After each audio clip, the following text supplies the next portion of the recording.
ug dinhi ning atong tulumanon. Inyong masayran ang kamaturan.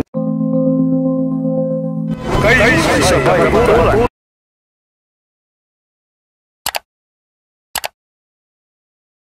Okay, hello.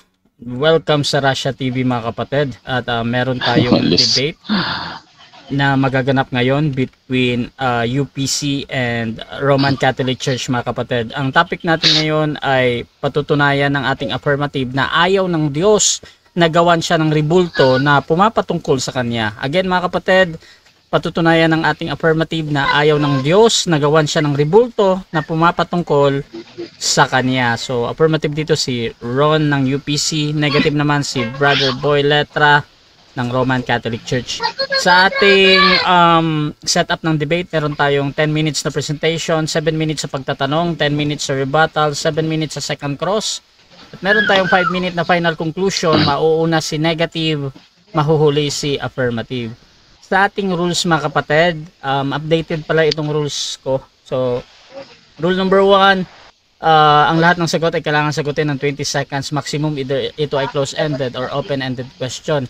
Kung titigil ang sumasagot ng at least 5 seconds, magsasabi na ako ng next question. Ngunit kung meron siyang hinahanap, tuloy-tuloy pa din yung 20 seconds. Rule number 2, kung close-ended ang question or categorical, kailangan sumagot doon sa direktang sagot gaya ng yes, no, or both bago magpaliwanag na hindi lalampas ng 20 seconds. Sagot ng categorical muna bago mag-explain. Kung hindi siya makapili, ipapaklarify ng moderator ang sagot.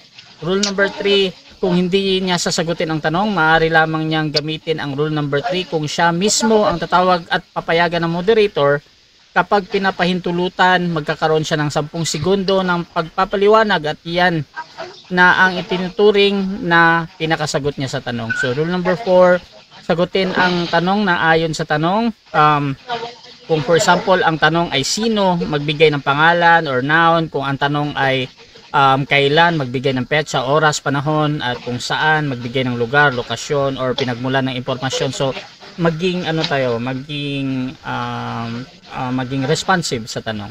Rule number 5, sa first stand, doon lang pwedeng magtanong sa inilatag ng katunggali. At kapag sinabi ng sumasagot na hindi ko pa nailatag yan, agad-agad, in-next question ko yan, ang sasabihin ng moderator at hindi pwedeng mag-counter objection ang kabilang panig. Sa rebuttal, doon na pwedeng itanong ang lahat. Rule number 6, meron tayong parusa sa merong 2 warning galing sa akin. So minus time lang naman yan ng 1 minute. Rule number 7, bawat senaryo ng objection, isang beses lamang maaaring magpaliwanag. Isang objection lang at hindi susundan ng sunod-sunod na objection. At isang clarification lang din every question. At no objection during final conclusion. Rule number 8, no, hindi pinapahintulutan ang pagbanggit o panlalait sa pisikal na anyo ng tao gaya ng pango or malaki ang ulo or kulay ng balat at iba pa mga kapatid. Kasama na dito ang pagmumura na nakasanayan. At out of topic, ako yung magde-decide dyan. Rule number 9, no challenge question. Ito yung matanong na kung mabasa ko or paano kung mabasa ko. Hindi ko papayagan may tanong yan kahit pa sumang-ayon yung kabilang panig. Rule number 10, para sa mga sensitive question, pinapahintiluton kong magtanong ng mga sensitibong paksa kabilang na ang personal na buhay ng ating mga debatista. Maaring pumili kung sasagutin niya o hindi ang tanong. Pwedeng itanong ang lahat. Okay, rule number 11. Meron tayong rule number 11, yung disconnection time limit. So 7 minutes maximum para makabalik ang ating debater pag na-disconnect. At kung hindi siya makabalik ay i-end na natin ang ating live. Rule number 12, meron akong, this is a moderator special authority. Bilang moderator, may kapangyarihan akong magtakda ng rules na hindi nakasaad o nabanggit ko kung ito lang ay kinakailangan. Ang aking pasya ay laging final at executory. Ayan. So rule number 13 mga kapatid, bilang tagapamagitan, ako ay nagsisilbing tagapangasiwa lamang ng debate na ito at hindi responsible sa anumang pananaw, paniniwala o pahayag ng mga speaker. Ang mga sagot at opinyon ay pananagutan ng mismong nagsasalita. Hindi rin ako mananagot sa anumang hindi pagkakaunawaan, pagkasira ng relasyon o iba pang epekto dulot ng nilalaman ng debate na ito. So by the way mga kapatid, ako nga pala si Admin Rasha Vista mga kapatid. Ako po isang Catholic, one of the member ng Templar of Truth at ako yung tatayong moderator, streamer, timer sa debate na ito. So sumasang-ayon ba ang ating affirmative sa lahat ng nabanggit? Yes, Brother Rasha, sumasang-ayon. At sumasang-ayon din ba ang ating negative? Bro, ayon. Okay, so before natin simulan ng ating debate, syempre gusto ko muna kayong magbigay ng paunang salita, pagpapakilala mga kapatid, at ano yung inaasahan ninyo sa debate ngayon. So, unahin natin ang ating affirmative, pakilala ka kapatid. Okay, so isang mapagpalang gabi ho sa ating lahat, no? Brother Ron po ito ng Juanes Apostolic, ordinaryong membro, ordinaryong kaanib ng local church na tumutuon sa apostolikong pananampalataya. So, patutunayan ko po rito mga kapatid na ayon ng Diyos, nagawan siya ng rebulto na pumapatungkol sa Kanya. Ang magiging presentation ko ay according to Bible Inference. Paiiralin natin dito ang tamang pag-aaral ng konteksto sa bawat talata na binabasa natin. No? So, isang batikang CFD ang aking makakausap at since ako ang affirmative dito, I will expect na all throughout na sa debate ang negative speaker ay nakatuon primarily doon sa unang presentation ko. Kasi yun yung flow ng conversation namin eh. So hanggang sa rebuttal din, syempre. So yun lang mga kapatid at maayong gabi kaninyong tanan. Okay, so yan yung ating affirmative si Brother Ron. Dito naman tayo sa tututol. Pakilala ka kapatid. Alright, ako nga pala si Brother Boy Letra. Shoutout kay Sir Kuya Alvin na suki rin ng platform na ito. No? Suportahan niyo si Brother Rasha. At yun nga, isa akong ordinaryo at estudyante at patuloy pa rin nag-aaral. No? At sa tumagal ako, mag-aaral, no? Ganun sa Catholic Church. Sana marami kayong matutunan at makasama sana ito sa pag-aaral ninyo. No, hindi ko sinasabi na ang sasabihin ko ay otoridad, no? I-double check nyo kung meron akong sabi kasi ang Roman Catholic Church, especially ang Roman Catholic Church ay merong standard na pananampalataya na nanggaling sa Diyos. Hindi ako official na debater pa, pero hopefully no sa mga dadating pa patuloy ako nag-aaral. Sana pala rin no na at magkaroon pa ng mga marami pang mga certificate galing sa ating simbahan, no? At mahal ko tong na to, larangan na to. Suportahan niyo sana to, no? Suportahan niyo rin yung Rasha TV, no? Catholic si Brother Rasha at saka sa kanyang YouTube channel. So yun lang, maraming salamat Brother Rasha. Nadinig ako? Yes. So simulan na natin ang ating debate at hiniling ko na mag-mute ko muna Bro Boy Letra. So bibigyan ko ng 10 minuto sa unang pagpapahayag yung ating affirmative sa kanyang pinatutunayan na ayaw ng Diyos na gawan siya ng rebulto na pumapatungkol sa Kanya. 10 minutes bro, your time start now. Okay, so muli magandang gabi sa lahat, no? Shout out kay Brother Jeko. So sa panimula mga kapatid, bibigyang diin ko talaga itong ayaw ng Diyos na gawan siya ng rebulto. So na pumapatungkol mismo sa Kanya. So directly pertaining to Him. So ngayon, merong nakatala sa Biblia na may rebulto, direktang talagang pumapatungkol sa Yahweh. So regardless anong mukha nun, basta ang konsepto ng konteksto ng nakasulat ay pumapatungkol talaga sa Kanya. Hindi ito pestel, mga kapatid, graven image, kundi I think sa Hebrew transliteration is masaikaw ang tawag dito, no? So dito sa Exodus 32, habang si Moses ay nandoon sa bundok at nainip ang mga Israelita, sinabihan si Aaron ng mga Israelita na gumawa ng Diyos para sa kanila. So Elohim. At nung natapos na, sabi ni Aaron doon sa anak ni Israel, dito sa verse 4 ng Exodus 32, sabi niya, Israel, narito ang Diyos mong naglabas sa iyo sa Ehipto. Ang tanong, may ibang Diyos-Diyosan ba na naglabas sa kanila mula sa lupain ng Ehipto? Bukod sa tunay na Diyos, syempre wala. At aware sila na gumawa sila ng representasyon ng tunay na Diyos, representasyon ng Diyos mula sa guyang ginto. So, sino ba yung Diyos nila? Diyos ni Moises, kaya nga Diyos ng Israel eh. So, itong mga Israelita ba, mga typical ba ito ng mga pagano? 'Di ba? Hindi. Kasi kumikilala nga sila sa Diyos na ipinakilala ni Moses sa kanila. Kaya nga ang tinawag sa sa Book of Acts is Church of Wilderness eh. Sadyang matitigas na ang kanilang ulo. But the point is, sila'y nananampalataya doon sa iisang Diyos. So, ano ang patunay ko na meron silang relasyon sa tunay na Diyos? So ngayon, dinidinig nga ng tunay na Diyos ang kanilang hinaing. So dito sa Exodus 3 verse 7, sabi ng Diyos, narinig ko ang kanilang pagdaing mula doon sa Ehipto. So ibig sabihin, nananalangin sila sa totoong Diyos. Kaya nga hinirang ng Diyos si Moises bilang instrumento upang iligtas sila doon sa Ehipto. So ibig sabihin, gumawa sila ng guyang ginto bilang representasyon nila sa totoong Diyos nila. So habang tinutunaw nila yung ginto para makabuo ng guyang ginto, hindi sila nag-iisip na ibang Diyos yun, maliban sa Yahweh, base sa kanilang pananampalataya, kahit na matitigas ang mga ulo nila. So the point is, hindi nila iniisip na ibang Diyos yung representation ng guyang ginto, maliban sa... Hello? Tumawag ka sa akin? Hindi. Wala. Wala pa? Oo. Kasi yung umalis kasi ako dito, tapos yung video na gusto mo. Okay. Ito. Sige. Sige, patuloy. Ang Diyos dito ay Elohim. So sa Hebrew, Interlinear Bible na Concordance transliteration na ang definition ay Supreme God. So ibig sabihin, aware sila sa kanilang mga isipan na Supreme God of Israel ang representasyon ng guyang ginto na binubuo nila.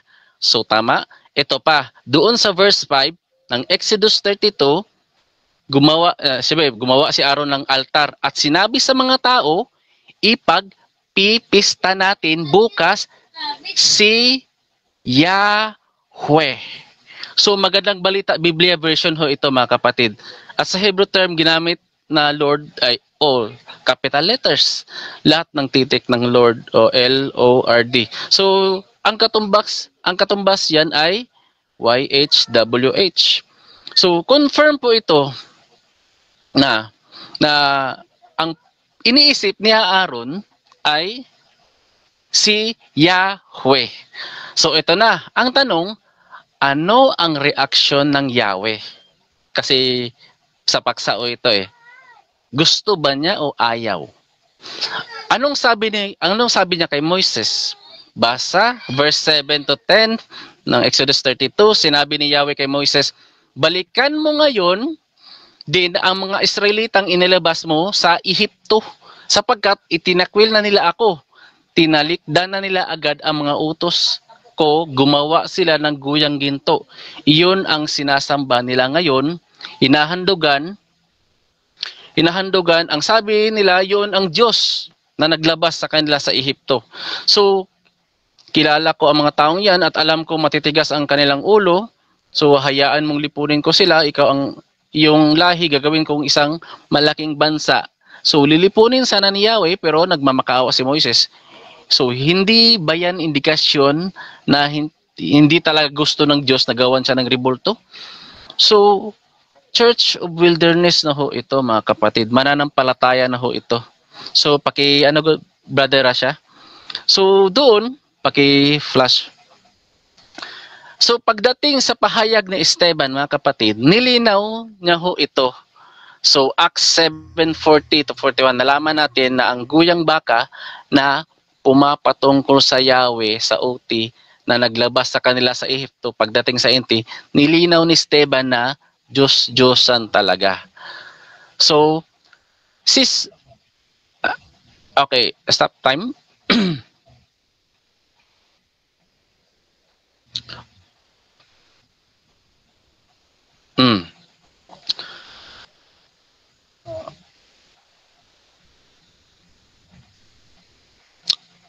So sa verse 42, kinonfirm ng Diyos na siya yung hinandunggan ng pamamagitan ng guyang ginto na yun. So sa Acts 7 verse 43. So reference niyan doon sa tagpo ng Exodus 32, no? Naging mistulang Diyos-Diyosan 'yon na inadapt nila sa pamamaraan ng pagano. So take note, mananampalataya na po ito, unang bayan ng Diyos. Nalaman natin na mali pala ang pamamaraan ng kanilang pagkilala sa Diyos. So alam natin doon sa Jude 1 verse 4 to 5, si Jesus Christ pala yung naglabas sa kanila sa Ehipto. So ang Yahweh at Jesus ay iisa. Kung Yahweh ayaw niya ng ribulto na pumapatungkol sa kanya, tapos ipagpipista sa panahon nila Moises at Aaron, so ngayon, paano nyo patutunayan na gusto ng Panginoong Hesukristo na ipagpipista ninyo yung itim na Nazareno na pumapatungkol sa kanya? So sa madaling salita, ang mga Israelita na unang bayan na pinili ng Diyos ay mananampalataya, anak yan ni Israel, di ba? Ang problema lang doon, yung pamamaraan ng kanilang pananampalataya ay may konsepto ng pagano. So yung konsepto ng gawa ng ribulto na pumapatungkol sa Diyos ay ayaw ng Diyos. So Yahweh, guyang ginto, ayaw ng Diyos.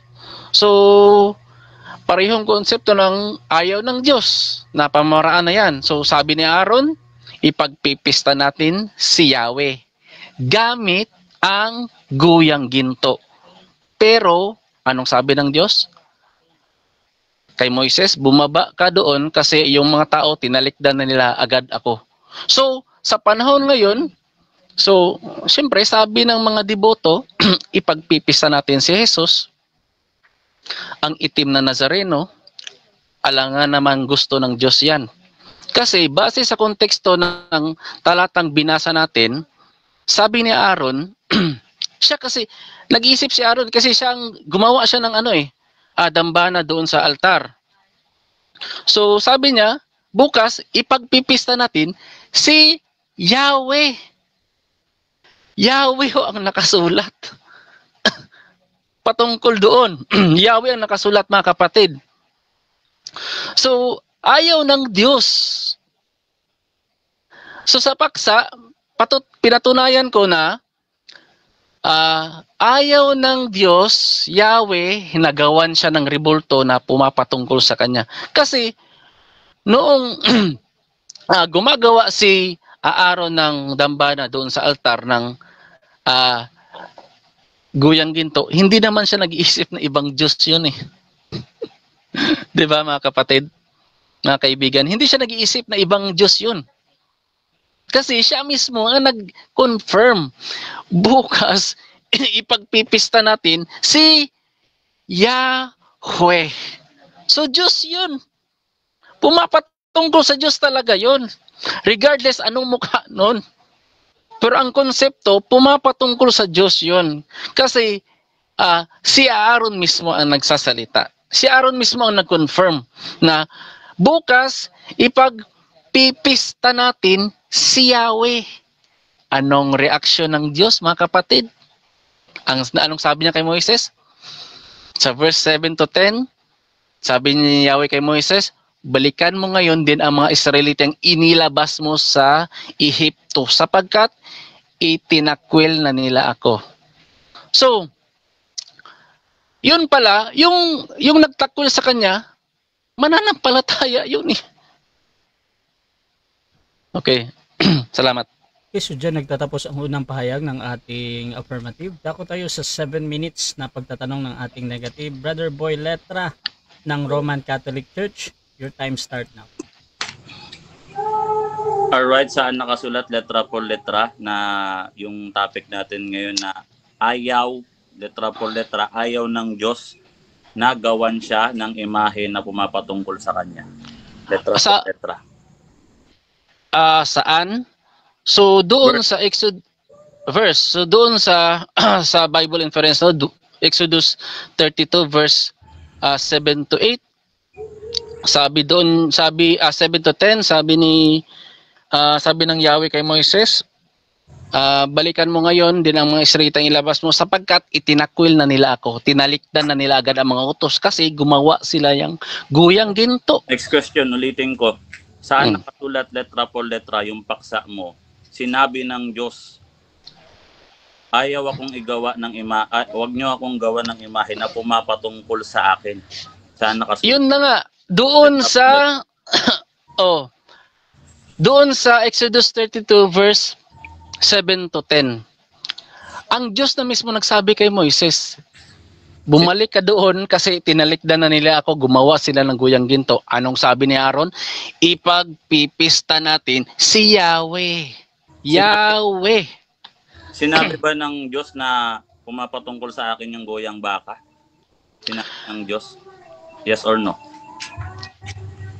Directly, yung hinahanap mo, no? Objection. Objection po siya. Yes or no, yung goyang baka ba sinabi ba? Pakiulit na lang. Paulit na lang. Sige. Yung goyang baka ba, sinabi ba ni Yahweh na yung imaheng ginawa nila, pumapatungkol yun sa akin? Meron ba sinabing ganun si Yahweh? Sa yes or no to, no? Ano na ang letra por letra ang hinahanap mo? So, kung letra por letra ang hinahanap mo, base sa hinahanap mo sa akin ngayon, walang letra por letra. Pero, based on the context, ayaw ng Diyos yun.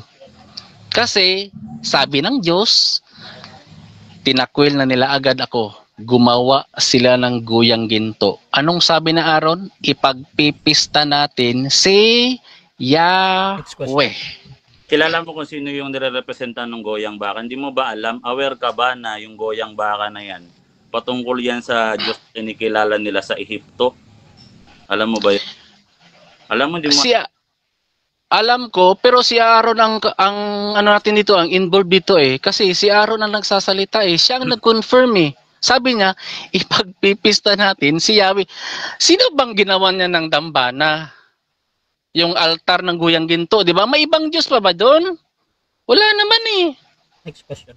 Sabi mo alam mo, anong pangalan ng Diyos-Diyosan na inadapt nila sa Ehipto? May pangalan niyan doon, anong pangalan?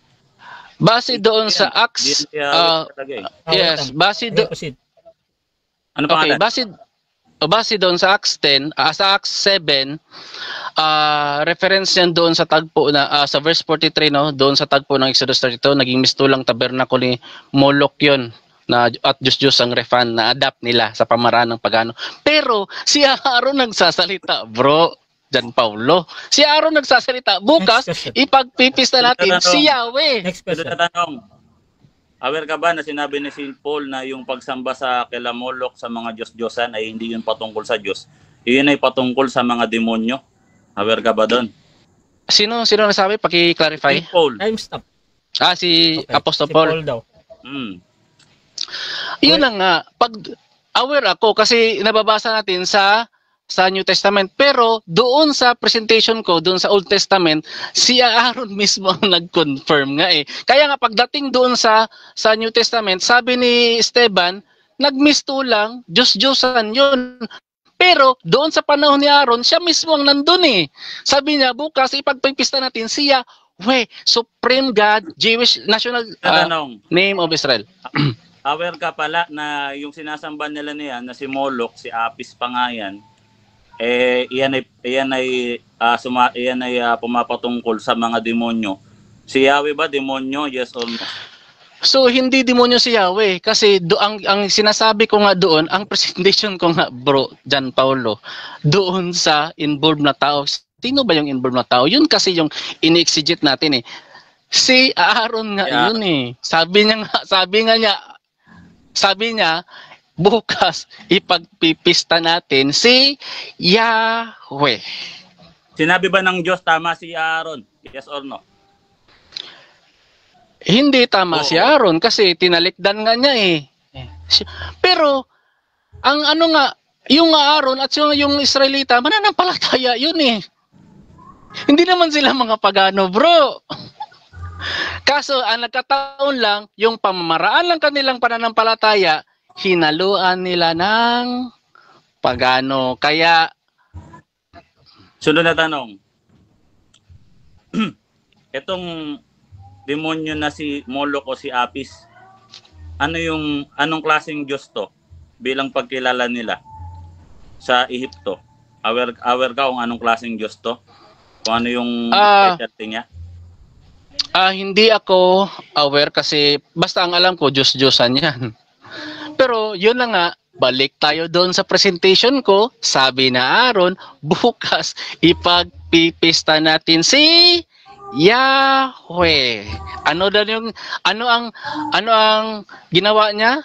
Ano ba yung ginawa niya? Gumawa siya ng dambana doon sa altar. Kaninong altar ba yun?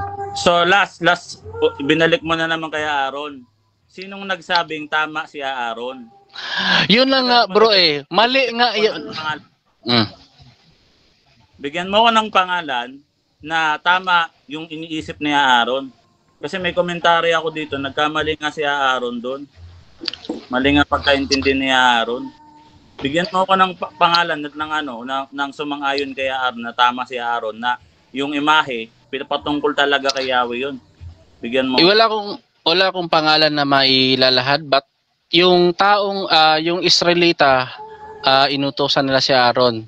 So nagpagawa sila ng Diyos.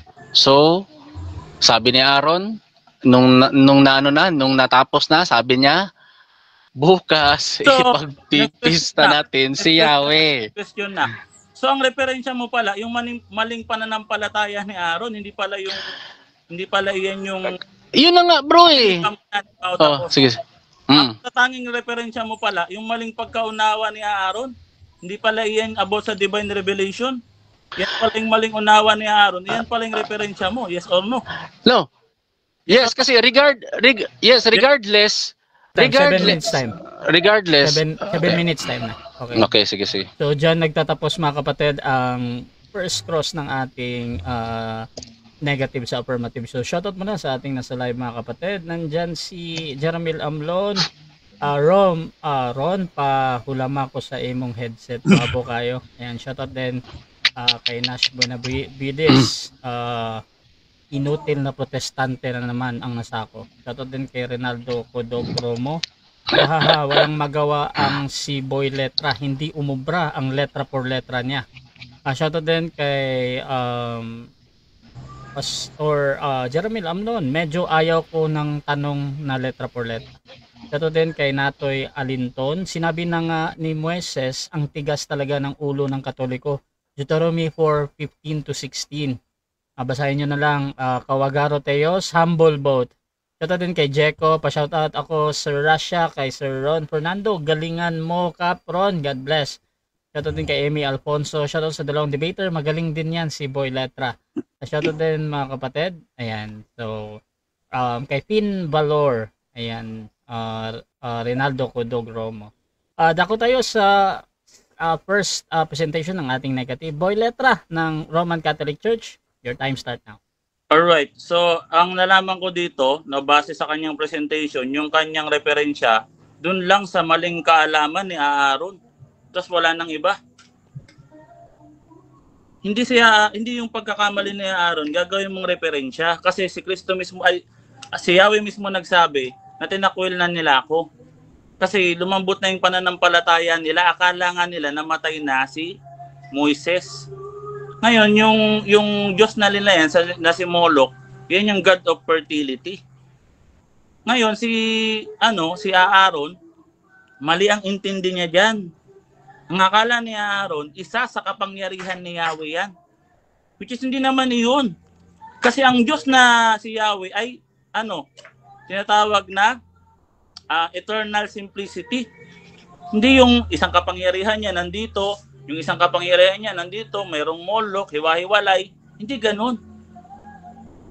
Kaya mali ka, hindi sinabi dito ni Yahweh, ayokong gawan ako ng imahe na pumapatungkol sa akin. Hindi sinabing ganun kasi, yung mga anghel na kirubin na pinagawa niya kay Moises, doon siya nagpapakita, sinatawag na theophany yun. Yun yung kanya mga mensahero. Ngayon, kaya yung mga anghel na yun, dati ang sinusugo ng Diyos bilang pagpapakita ng kanyang presensya kasi mamamatay nga yung tao. Kasi nga pure spirit yun sila. Kaya ngayon yung ginalagay dun sa may arka. At ito ay karumal-dumal. Si Moloch to. Pumapatungkol to, sabi ni St. Paul, sa mga diablo. Hindi ito sa Diyos, bro. Ba't mo pinaghalo yan? So ito lang yung presentation mo ngayon. Natutulan ko na ano pang tututulan ko sa iyo. Ang referensya mo lang, yung maling unawa ni Aaron. Mali nga si Aaron. Hindi naman sinabi ni Yahweh na tama si Aaron, imahe yun na pumapatungkol sa akin. Ayokong gawin niya yun. Hindi naman gano'n nakalagay doon eh. Hindi gano'n na nakalagay doon. So yan ay presentation mo. Dapat ako na lang nag-affirmative. No? Unang Korinto 10:20. Ako mabasa ha? Yung mga Diyos-Diyosan na ginagawa nila, hindi yun patungkol kay Yahweh. Manig ka dito. Unang Korinto 10:20. Hindi ba sinasabi ko na nga ang mga bagay na inihandog ng mga pagano ng kanilang inihandog sa mga demonyo at hindi sa Diyos? At hindi ko ibig na kayo'y maging kasama ng mga demonyo. Demonyo nga eh. Kailan pa naging si Yahweh yun? Ngayon, kung nagkamali si Aaron doon, igagawin mo ano yung maling idea niya? Yun yung referensya mo? Ngayon ko lang narinig yan. Meron palang ganun na yung maling pananampalataya, ayun yung magiging batayan ng tamang pananampalataya. Ay hindi mo pwedeng paghaluin ng kasinungalingan at katuwiran. Basahin natin dito sa 2 Korinto 6:14 hanggang 15. Ngayon, ayun na yun. Wala na akong i-rebat sa'yo. Negative ako. Ano pang i-rebat ko? Ako na lang mag-affirmative. Makinig ka. Babaliktarin ko yung tema. Patutunayan ko. Kasi wala na, narebat ko na. Ano pang gagawin ko? Mali nga yung referensya mo. Yung gamit mong pananampalatayang mali. Bakit mo yung gagawing batayan? Hindi nga yun ang batayan. Ang batayan, binigay ko sa'yo, yung pananampalatayang tama. Binagbigay ako ng talata. Pananampalataya ni St. Paul. Diba? Ang pananampalataya ni St. Paul, pag naghandog ka sa mga Diyos-Diyosan, hindi yan pumapatungkol sa Diyos. Sino nagsabi sa'yo pumapatungkol sa Diyos yan? Patungkol yan sa mga demonyo. Diba? Kaya nga nare-revive yan. Ngayon si ano na yan eh. Si ano na ngayon yan. Yung, ano yun? Estatwa na ginagamit ng mga satanista. O makinig ka. Ito, bibigyan kita ng talata Isaiah 19:19, 20-21. Ito talaga si Yahweh mismo ang nagsalita. Hindi si Aaron. Ang bira yung maling pananampalataya ni Aaron. Wala na talaga kayo may bigay na talata, no? Sagad na yon. Sabi dito, in that day there shall be an altar. Magkakaroon daw ng altar. Kanino? Of the Lord. Altar daw sa Panginoon. O bagay yan. In the midst of the land of Egypt and a monument of the Lord at the borders thereof. So na-mention mo to kanina, expected mo na yan kasi patungkol talaga to kay Yahweh. Kasi wala naman na akong i-rebat sa'yo. Ano pa bang sasabihin ko bukod sa nilatag mo? Ulit-ulit nga yung sagot mo. Si Aaron kasi ganito ganyan, magpepesta. Wala bro eh. Dapat ako nag-affirmative. Sabi dito, and a monument of the Lord at the borders thereof. Sabi dito, monument of the Lord. Yung Lord, sino dito? Tignan natin sa Strong's Concordance. O Yahweh. O yan na. Ito ang tunay na pananampalataya. O Yahweh. Yod-He, Vav-He. Diba? Ano ba nakalagay dito? Isaiah 19:19. Ganito sana mag-stand bro. Kunyari, gagawin mo, sinabi kasi ni Satanas, ganito. Hindi ganun yung pagbabasa ng Bible bro. Hindi kung ano mabasa mo dyan, isipin mo, ano na kagad yan. Kaya yan isinulat bilang halimbawa ng maling pananampalataya, hindi magbasa ka na magbasa dyan, gawin mo kagad, referensya kagad. Hindi naman si Yahweh yun eh. Yun yung Diyos-Diyosan ng mga taga-Ehipto. Na-adapt nila yun, matagal sila tumira dun, alipin sila dun. Sabi dito, no? Yahweh, ano? Yod-He, Vav-He, Yahweh nga, oh. So ano daw meron? Ano daw? Matsiba or Matsibaw. Ganyan mag-present to, letra po letra. O, babasahin ko ha. Standing stone image, memorial stone. Ano ba pag sinabing memorial? Alaalang bato. O ano pa, standing image pillar. Ayan niyo. O ano yung ka-level niya? Same siya ng altar. Kung ano yung altar, ganun din siya. Kasi dito sa talatang 20, isa lang ang purpose nila. It shall be for a sign and for a testimony to the Lord of hosts in the land of Egypt. For they shall cry to the Lord because of the oppressor. He shall send them a Savior and a defender to deliver them. Padadalan ka ng tagapagligtas at tagapagtanggol, letra por letra, sabi ni Yahweh, letra por letra. No? Sabi dito, and the Lord shall be known by the Egypt at makikilala ng mga taga-Ehipto ang Panginoon. And the Egyptian shall be known by the Lord in that day, and they shall worship Him with sacrifice and offerings and perform them. May ginagawa ko. Sige na. Kailangan ko to. So, sabi dito, letra por letra, no, yung imahe, ito daw ay tanda at patotoo sa Panginoon. Letra por letra. Sabi ni Propeta Isaiah. Oh. At sila, pag sila iyak sa Panginoon, padadalan sila ng tagapagligtas at tagapagtanggol. So, sino yung katuparan nito? Ito si Yahweh, si Kristo to, kasi si Kristo ang imahe ng Diyos na hindi nakikita. Kolosas 1:15. Siya ang eksaktong kalarawan ng kanyang likas, no? Pero sa John 14, verse 7 to 8 to 9, sino man na nakakita sa akin ay siyang nakakita sa Ama. Papaano mong sinabi na ipakita sa akin ng Ama? Again, ikaw ang affirmative dapat trabaho mo to. Bigyan mo ako ng talata, letra por letra, sinabi ni Yahweh, hindi yung maling pananampalataya ni Aaron, gagawin mong batayan. Hindi ganyan ang paniniwala ng Catholic Church magbabasa. Hindi ganyan ang tamang pagbasa ng Bible, bro, pambihira. Sinabi lang ni Aaron, ganun, yun na yun. Paano maging referensya yung mali? Ikaw na nga nagsabi mali nga si Aaron, nagalit nga yung Diyos. Kasi yung Diyos na pumapatungkol yun, sa imahe ng Diablo yun. Hindi yung kay Yahweh. Paano may si Yahweh yun? Partial lang yung power nito. God of fertility to. Hindi to ang God na si Yahweh. Pag sinabing Yahweh, eternal, self-existence, hindi yan. Ang ibig sabihin nun, bro, hindi God of fertility, God of ganito, ganyan. Hindi ganun ang Diyos, bro, na partial yung power niya. No? Siya ay walang hanggan, siya ay buo, eternal, hindi. Ito Diyos na to, God of fertility to. Tapos kay Yahweh yan. Yung baka, sa demonyo yan, bro.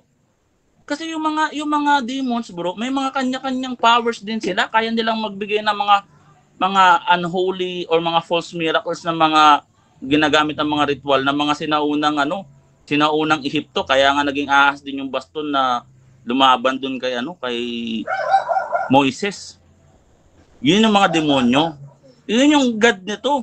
Kasi matagal na nilang Diyosan to, bro. Hindi to bago. Hindi to bago kay Aaron. Kilala nila to, si Api to, yun nga, si Moloch to, no? Si Satanas to, bro. Kung pinagsasabi mo dito si Yahweh, pambihira. Ginawa mong, si Yahweh, demonyo, bro. Saan mo nabasa yan, bro? Gara talaga, no? Ako ginawa ko yung trabaho ko, ganyan mag-affirmative, di ba? Mag-affirmative ka, tanong kita, bro, saan? Aaron pa rin. Mali na nga si Aaron, meron pa bang iba? Bukod dyan, wala. Ano pa? Bigyan niyo ako ng iba. Bigyan niyo ako ng ibang talata. Okay, so dyan nagtatapos ang first presentation ng ating negative. Dako tayo sa 7 minutes na pagtatanong ng ating affirmative sa negative. Brother Ron ng UPC, your time start now. Nakamute ka, bro. Okay, so unang tanong. Unang tanong, no, sabi mo sa John 14, sabi ni Jesus Christ, ang nakita sa akin ay nakikita sa Ama. Ano ba yung ibig sabihin ni Jesus Christ? Patungkol ba yun sa rebulto? Yes or no? Patungkol sa imahe niya, at yung imahe niya, yun yung rebulto namin, bro. Kaya nga mahalaga yung imahe niya. Objection? Affirmative, ano yan? Ang tanong ko, patungkol ba yun sa rebulto? Yes or no? Rebulto. Okay, so yung yes or no muna dito. Brother Boy Letra. Ito ang pinipilian kanina eh, di ba? Ano ba yung dalawang choices niya? Alam ko meron siyang choices eh. Okay. Yes or no lang. Okay, so kung Ay, no? Oo, patungkol din niya sa rebulto kasi yung imahe kita rebulto namin. Hindi naman imahe mo yung rebulto napapaliwanag pa. Sige. Yes nga, patungkol nga yun sa rebulto kasi yung imahe niya na nakita ni Felipe, yun naman yung sa rebulto namin, hindi naman yung sa akin, sa'yo. Hindi yun sa baka, bro. Hindi ginawa mong baka si Kristo, bro. Pambihira, God of fertility. Si Yahweh, God of fertility. kay Yahweh. Sa Diablo yun, may sungay yun, pambihira ka. Next question. So next question, sabi mo kanina, si Yahweh self-existent. Oh, Yan din, teka lang, si Yahweh self-existent, yan din ba yung tinutukoy ni Aaron, yes or no? Hindi, kaya nga mali nga si Aaron eh. Kasi yung ginawa ni Aaron, God of fertility, patungkol yun sa mga demonyo. Ang tama doon, si St. Paul. Kay St. Paul ka makinig, nasa maling kalagayan si Aaron. Nasa pagtalikod si Aaron nung time na yan. Ginamit niya yung imahe nila, yung Diyos-Diyosan, doon sa Ehipto. Kung sino yung sinasamba ng mga taga-Ehipto doon. Kaya Ang tinatanong ko ulitin ko, doon sa Exodus 32, yung self-existent na sinasabi mo ngayon, yan din ba ang tinutukoy ni Aaron? Yes or no? hindi nga, mali nga si Aaron. Kanina ko pa sinabi, hindi. Mali nga si Aaron. Dami nga komentaryo dito, nagkamali si Aaron. Kasi yung goyang baka, hindi yun si Yahweh. Mali siya. Ang tama si Aaron. Ang sabi ni Aaron, ay ni St. Paul, letra por letra, again, letra por letra, unang Korinto 10:20. Pumapatungkol sa mga Diablo. Okay, so next question, in contrast sa topic, may mailalatag ka ba na gusto ng Diyos na gawan siya ng rebulto? Yes, kanina ko pa binigay. Ba't ganyan tanong? Hindi kanina ko pa binigay. Isaiah 19, 20, 21. Andino na yan, bro. Letra por letra. Altar at Okay. imahe. Binigay ko na kanina pa eh. Isaiah. So sabi mo sa Isaiah 19:19, yun bang sinasabi dyan, literal ba yan ng rebulto? Yes or no? Natural, literal yan. Basahin ko sa iyo ha. Kaya nga, haliging bato yan eh. Tsaka altar. O sabi dito, at makikilala ng mga taga-Ehipto si Yahweh. O ibig sabihin, makikilala talaga nila, physical yan. Makilala ba ng hindi imagination lang yan? Letra po letra yan, at sa araw na yaon, magkakaroon ng altar. So kung literal na rebulto yan, ang tanong, nasaan na yan ngayon? Siyempre, nasa Ehipto. At nasa lahat ng dako yan. No? O, meron ba kayong ganyan? Wala kayong ganyan. Wag kayong magpalusot na pag wala kayo, magiging symbolical na. Kumbira, sa araw na yaon, magkakaroon ng isang dambana sa Panginoon sa gitna ng lupain ng Ehipto at paparangalan siya sa pamamagitan ng isang haliging bato, maksiba, nakatayong larawan. Paparangalan. Sige, yung pillar ba na sabi mo na literal na rebulto, meron ba yung katulad sa Old Testament na nangyari na literal na pillar? Wala. Kasi ito, sabi dito, no? At sa araw na yaon, future to. Direkta to kay Yahweh. Si Yahweh sa Old Testament, wala pa naman imahe. Ang pinagawa ng Diyos sa Old Testament bilang shadow, yung mga altar doon, meron naman doon kerubin. Hindi eksakto kasi sa New Testament, si Yahweh na mismo ang paggagawa ng imahe. Hindi sila magkamukha, bro. Sa Old Testament, mga kerubin. Pati sa loob ng templo, puro kerubin. So, sa amin, si Kristo. Okay. So, kinumpirma ba ng Diyos na gusto niya na gawan siya ng rebulto, yes or no? Natural. Sino ba magsasalita dito? Si Yahweh nga po. Ano ba nang... Basahin ko na lang ulit, bro, ha?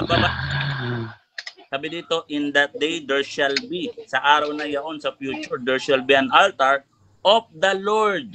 Sino ba Lord dyan? Lord in the midst of the land of Egypt, and a monument of the Lord at the borders thereof. Para saan to? Ito yung pinakatanda at patotoo. Paano na mag-symbolical tanda at patotoo sa Panginoon? So, next question. Aware ka ba na nakasulat na patungkol sa Yahweh ang guyang ginto? Letra por letra, aware ka, yes or no?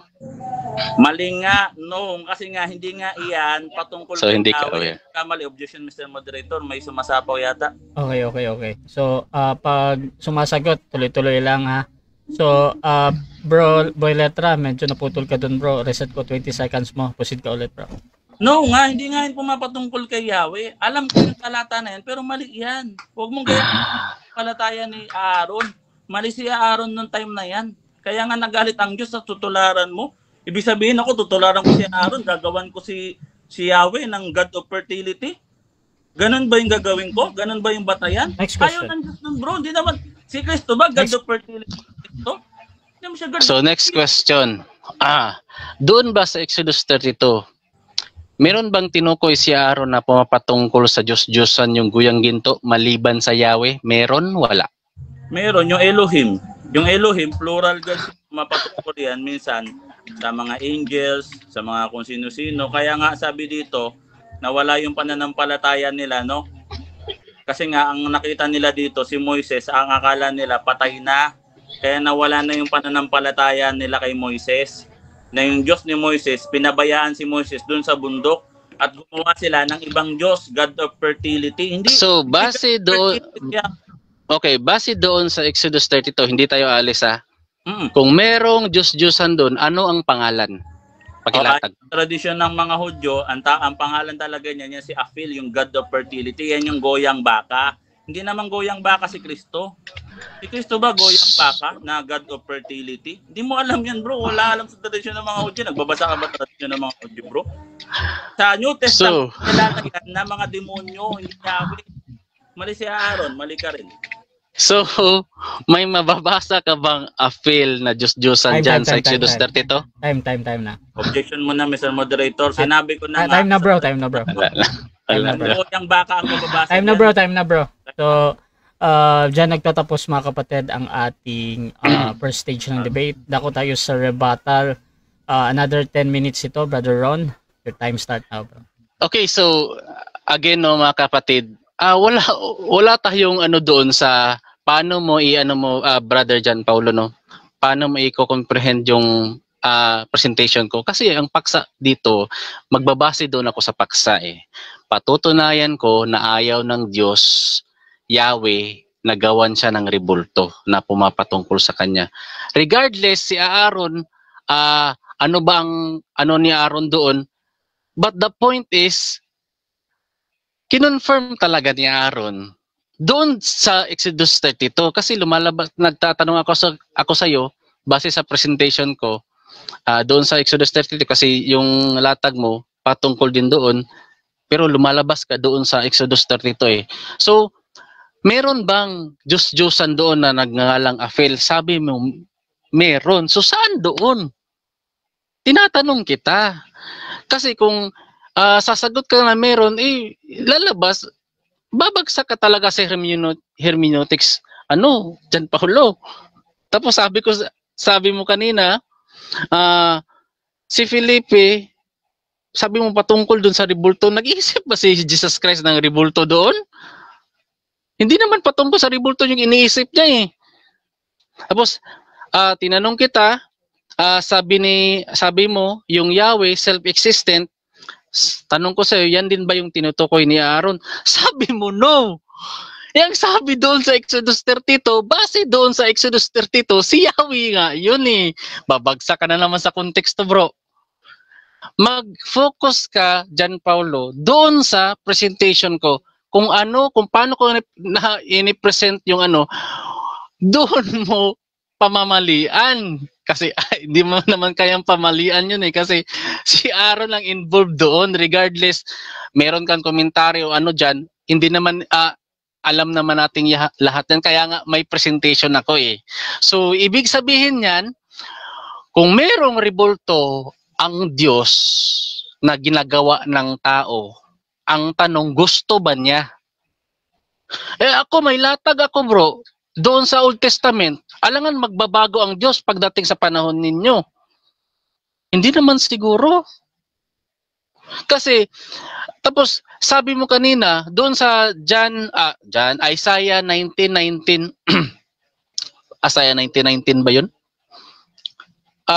Yung pillar is literal na rebulto. Alam mo ba din yun na, sino bang biblical scholar na nagsabi ng literal na pillar yan? O statue o rebulto ng Diyos yan? Wala. Yung yung Matsibaw,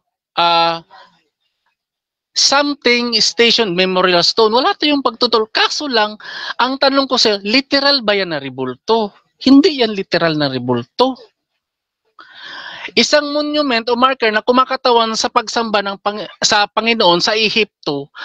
Ang talata ng Isaiah 19:19 ay naglalarawan ng isang altar na sa gitna ng Ehipto at isang haligi sa hangganan nito na nagpapahiwatig ng hinaharap sa panahon kung kailan ang Ehipto bumalik doon sa Panginoong Diyos at kilalanin siya bilang Diyos. It is a symbolic representation of God's presence and worship within Egypt, not a literal monument or pillar na statue or rebulto. 'Di ba? So kasi kung literal na rebultong imahe yan, hindi meron ka bang na latest update doon sa Ehipto kung saan na 'yon? 'Di ba? So dito nga nag-iisip ba si Isaiah na totoo 'yon na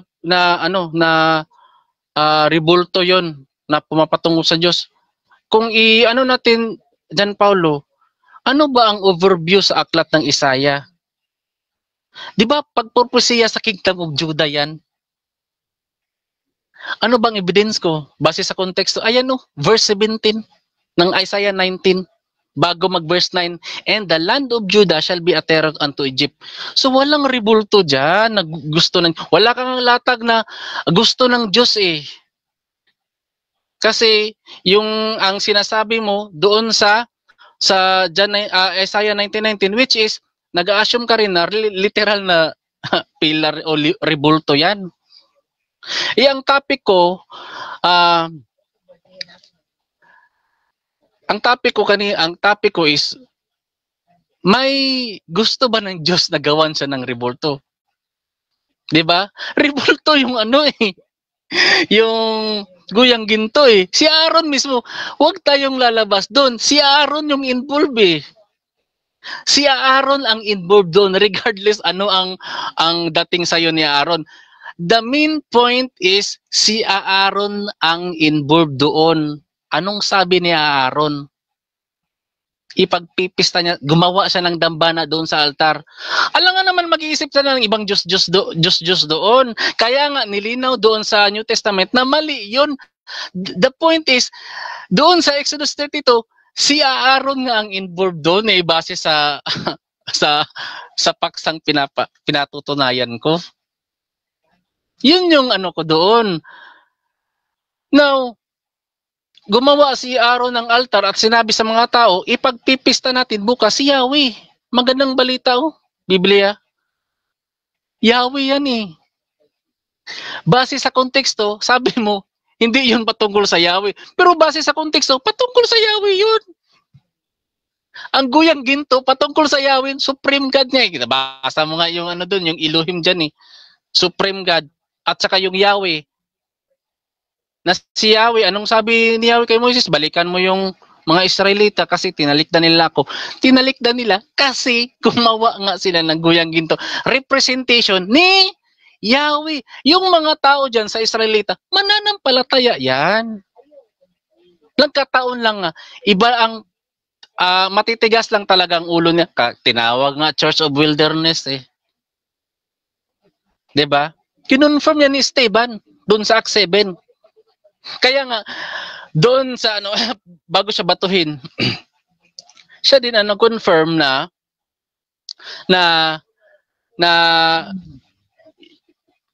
Diyos-Diyosan yun. Tapos, isa pa, kung basahin mo sa verse 42 ng Acts 7, kinonfirm ng Diyos mismo, Jan Paulo, na siya yung hinandugan sa pamagitan ng guyang ginto. Basahin mo. Siya yun.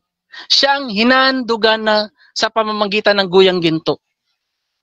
Kinonfirm ng Diyos yan eh. Anong sabi ng Diyos kay Moises?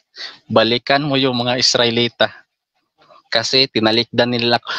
Ang punto ko doon, ayaw ng Diyos na gawan siya ng rebulto. Tapos, yan ang topic. Gets mo? Regardless ano ang dating ni Aaron sa'yo, pero yan yung topic eh. ayaw ng Diyos na gawan siya ng rebulto. Anong sabi ni Aaron? Bukas, ipagpipista natin si Yahweh. Walang appeal na mababasa doon eh. Doon nga sa Exodus 32 tayo mag-ano eh. Walang appeal na mababasa dyan. Tinatanong kita base doon sa talata. Sabi mo, meron. Ay, nasaan doon? Gusto kong basahin. Hindi naman ikaw si Aaron eh.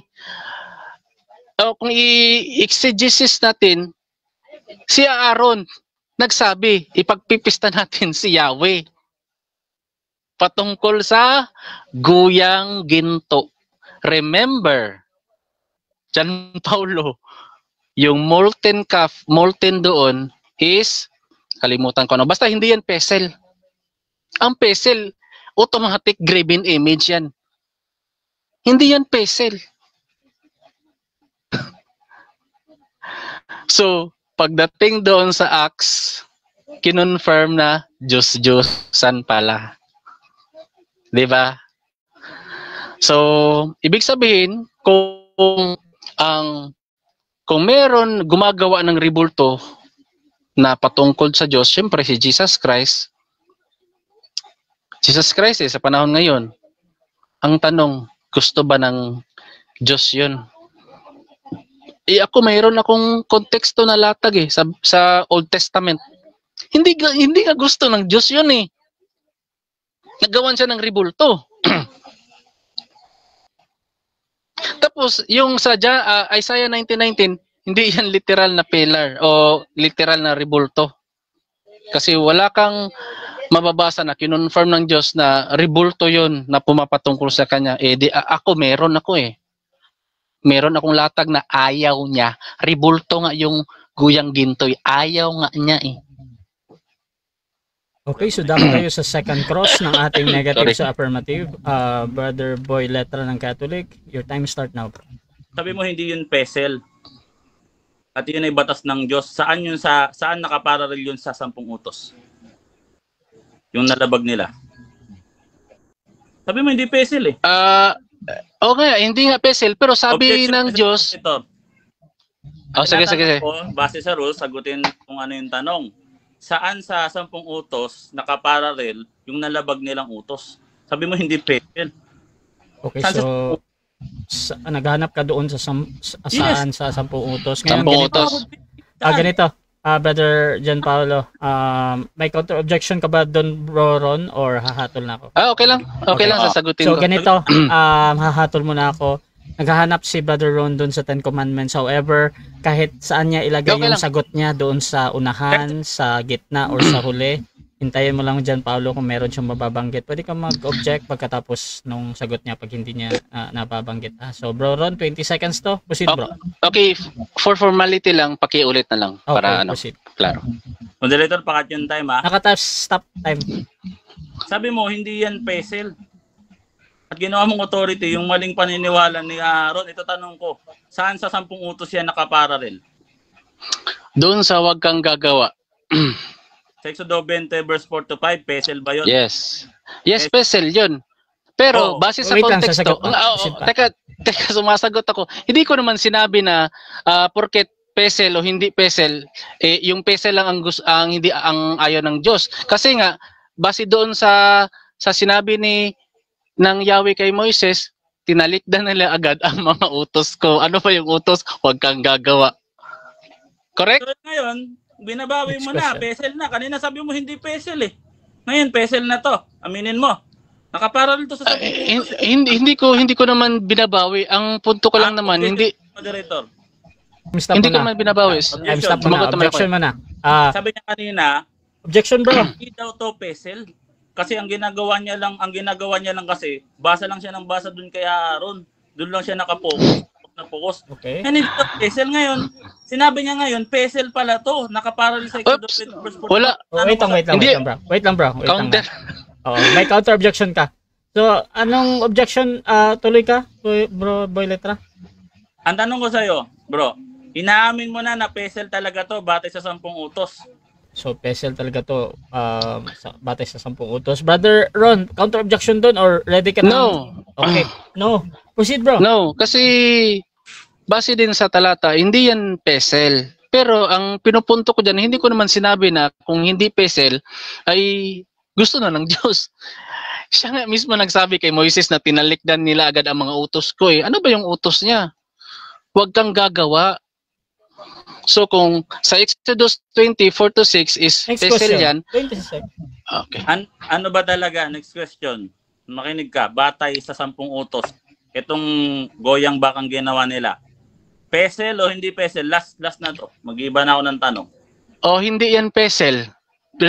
Kaya nga hindi yan pesel, pero sinasabi ko rin paulit-ulit sa iyo, porket hindi yan pesel, hindi ibig sabihin na pesel yan yung hindi gusto ng Diyos. Yun yung sagot ko. So kung hindi to pesel, meron ka bang ibang Bible verse na nakaparallel to na sinabi ng Diyos sa Levitico, Deuteronomy, Exodo o sa 10 utos, sa ibang 10 utos, na yung mga larawan ninyoan, hindi yun pesel? Sa sobrang dami, hindi ko maano. Objection, Mr. Moderator. Okay. Objection. Sorry. Hinahanap ko talata. Kasi Okay. sabi niya, ito daw ay batas nila, no? Yung pamantayan niya, si Aaron, tinawag na Elohim. Ngayon, dito tayo sa batas ng mga Hudyo. Saan nakasulat yung sa 10 utos na yung larawang inanyuan, kasi 10 utos, sakop na lahat niyan eh. Yung larawang inanyuan, hindi yun pesel. Magbigay ka ng Okay, talata. so yung hindi yun pesel. Talata yung hinahanap. Brother Ron, may counter objection ka or ready ka na? Okay. Sabi ko nga kanina, 10 seconds na lang. 10 seconds na lang, Sabi ko- proceed. Sabi ko nga kanina, kapag Time pesel, automatic graven image yan. So, isagot ko na Next question, 10 isasabihin seconds. ko naman Asan yung yung talata, okay. Mr. Moderator? Objection muna. 10 10 seconds seconds yung sagot niya, bro. 10 seconds, kahit anong sabihin niya dyan. Proceed, bro. So wala kang talata, bro. Ulitin ko yung tanong, last chance ulit. Wala kang talata yan na nakaparallel itong sinasabi mo. Yung unawa mo, ipaparallel natin sa standard batas ng mga Hudyo na hindi pesel, pero galit ang Diyos, hindi pesel. Meron ba? 10 Yun na nga bro ang talatang Tata. Exodus 32. objection. Hindi Mr. ganyan Moderator. pesel eh. Time stop. Pero ayaw ng Diyos Okay, yun. wait lang. Mauna mo ng objection ha. Negative, may anong objection? Ang hinihingi ko kasi standard na batas ng mga Hudyo, hindi yung maling pananampalataya ni Aaron. Standard Okay. na batas ng mga Hudyo, galit Okay, ang okay. Diyos, isang imahe, hindi pesel. Meron ba? Okay. So, ang objection mo doon sa binigay. Utos. So, Deuteronomy. okay na. So, counter objection mo na sa kabila kung meron or hahatol na ako. So magka-counter na lang ako. Kasi namimilit siya ng sagot eh. Tapos sumagot na lang naman ako ng base doon sa unawa ko at sa knowledge ko. So paulit-ulit ko kanina. Sige, yun na. Okay. So, ito hanghatol ko. Ang question lang naman dito na hinahanap, ang importante sa Talata. moderator yung talata. Ngayon, si Brother Ron nakinig ako kanina yung sa Exodus 33. So, tinatanggap Talata na ko yun. yun as na valid answer na talata. Kahit patama yan or mali, proceed pa din yan. Brother Ron, 20 seconds pagsagot mo pa. So kung hahanapan mo ako ng talata na hindi pesel,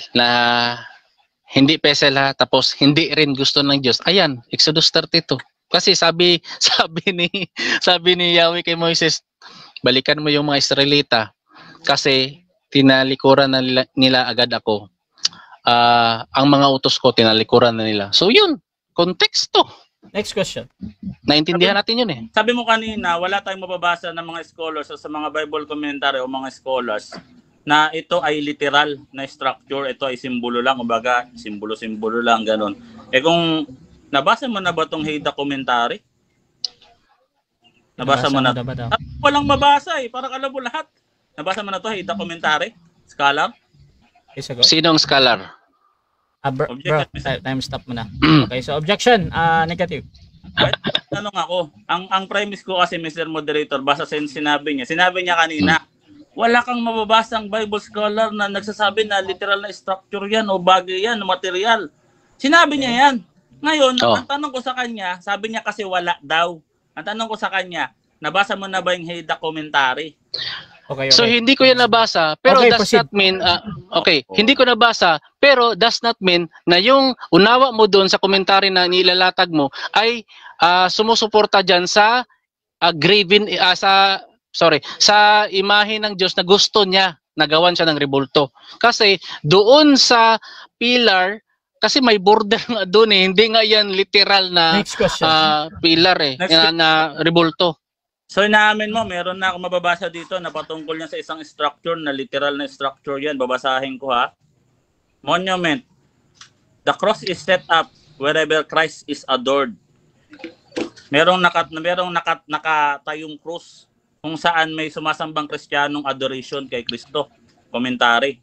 Structure, hindi imagination. Letra por letra. Binabawi mo na yung sinasabi mo kanina na walang mabasang scholar. Hindi ko binabawi kasi yung sabi mo na cross literal, wala namang mababasa doon na kumpirmasyon doon sa Isaiah 19 na may cross doon na mababasa eh. Komentary lang nga yan eh. Hindi objection. Next question. Mr. Moderator. Sinagot ko naman brother Rasha. Objection dito. Objection, Brother Boy Letra.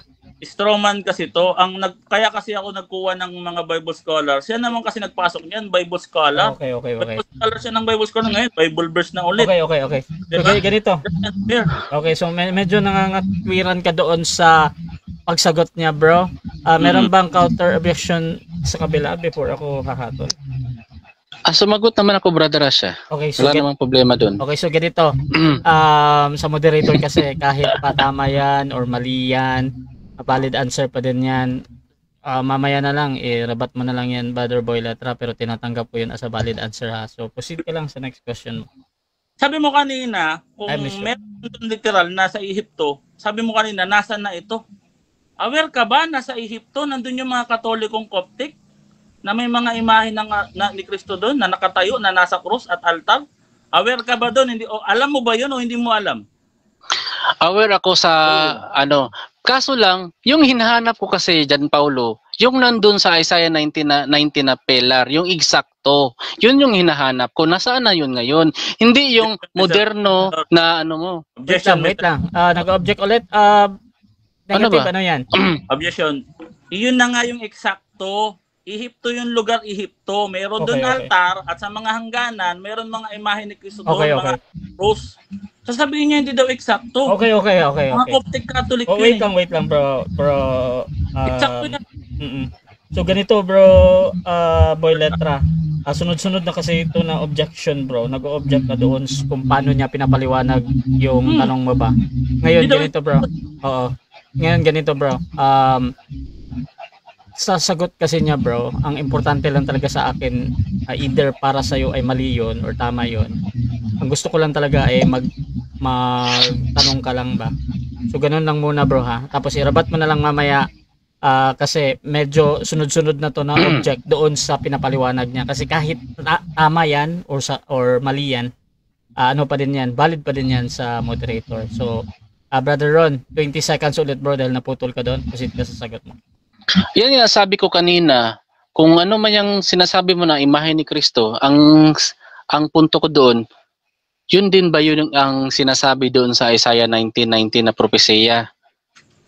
May imahe ni Kristo bang nakasulat doon? 'Di ba wala? Next question. Then next question. Pag mabasa ko sa commentary na yun, nasa Coptic yun. Time stop mo na. Hindi ano ko to? pinapayagang may tanong yan yung pagbabasa. Proceed lang, bro. Next question. Pwede mong Sabi mo symbolical. Sabi dito, ito ay magiging pinakatanda at patotoo. Anong symbolical niyan? Symbolical, sagot. Nasayang oras ko. Base doon sa Isaiah 19:19, pillar. Objection mo na. Sumagot naman ako. Wait lang. Objection, negative, ano yan? Sa rules kanina, ang unang babanggitin niya, yung noun na tinatanong ko. Anong symbol ito? Hindi. Magkakaroon ng tanda at patotoo. Okay. So, anong sumisimbolo dito? Okay, so nag-o-object ka. Oo, so nag-o-object ka dahil gusto mong mauna yung gusto mong sagot na ano or yung noun. Affirmative, meron ka bang counter objection doon bago ako hahatol?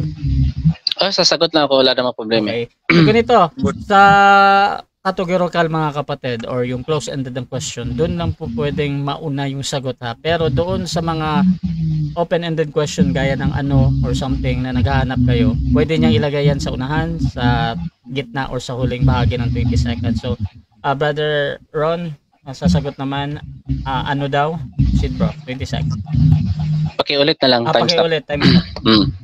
Ano ang sumisimbolo doon sa sinasabi na tanda at patotoo? Anong simbolo niyan? So base sa sige, Pelar, base doon sa pag-intindi ko doon sa Isaiah 19:19. Next question. Yung sumisimbolo doon sa tanda at patotoo, Pilar. Yun yung sumisimbolo doon. Wala nga akong pakialam doon sa komentary mo eh. Doon ako sa bersikulo. Time stop. Okay. Objection. Tinatanong komentary, Mr. Moderator, wala na tayo sa komentary. Iba sinabi niya wala daw siyang pakialam sa komentary. Ang tinatanong ko dito sa mga talata na to, sabi niya kasi symbolical daw to. Okay. So kaya tinatanong kung sinisimbolo. Okay, so claim niya yan eh. Okay. Ano simbolo niyan? Okay, so ang clarification dito sa question ni Boy Letra, ano yung sinusumbolo? Yung nung katagang tanda. Anong sinisimbolo niya? Yung tanda, tsaka yung ano ulit? Patotoo. Brother testimony. Okay, Brother Ron, meron ka bang counter objection doon o ready ka nang sumagot? Okay, so akala ko kasi yung ano eh. So sasagot ako. Sige, proceed bro. Ano daw symbolic yung yan? Symbolic yan doon sa representation of God's presence, pero not a literal statue. Yan ang sagot ko. Objection muna, Mr. Moderator. Ang tinatanong ko, sumisimbolo sa tanda at patotoo. Ang sagot niya, present. Ayun ang sagot ko eh. Yan yung sagot niya bro. So, proceed ka sa next question bro. Anong sinisimbolo ng Yahweh? Anong sinisimbolo ng Yahweh? Diyos ng Israel. Sorry, Diyos ng Israel. Symbolical yun? Next question. Ay sumasagot nga ako bro eh. It's a symbolic representation of God's presence and worship within in Egypt, but not a literal monument. Time. 7 minutes time. Okay, so dako tayo sa rebuttal 10 minutes, Brother Boy Letra. Tuloy-tuloy na tayo dito. Proceed bro. Yun na nagkaalaman na yung kaisa-isa niyang reference dun sa Exodo 32, talatang 7. Hindi talaga yun yung batayan na standard na utos ni Yahweh. Kasi sa 10 utos, pesel naman talaga yun. Sinabi niya, hindi yan pesel. Tapos nung tinanong ko saan niya nakaparallel sa 10 utos, pesel naman pala. Tapos nag-iba-iba na. Contradiction na. Tapos wala kang ibang cross parallel. Hindi nga yan batayan. Kasi ang Exodo, Levitico at saka Deuteronomy, nag-share yan ng mga batas.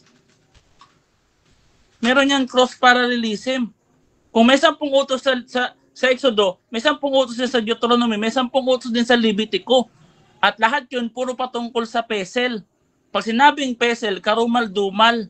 Ano yung karumal-dumal? Sumisimbolo sa mga demonyo.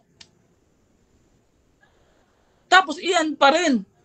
Kanina ko pa tinibag yan, wala na bang iba? Yun yung tanong ko kasi gibang-giba na yung kaisa-isang talatang kinakapitan mo. Yung maling pananampalataya ni Aaron, hindi yan batayan.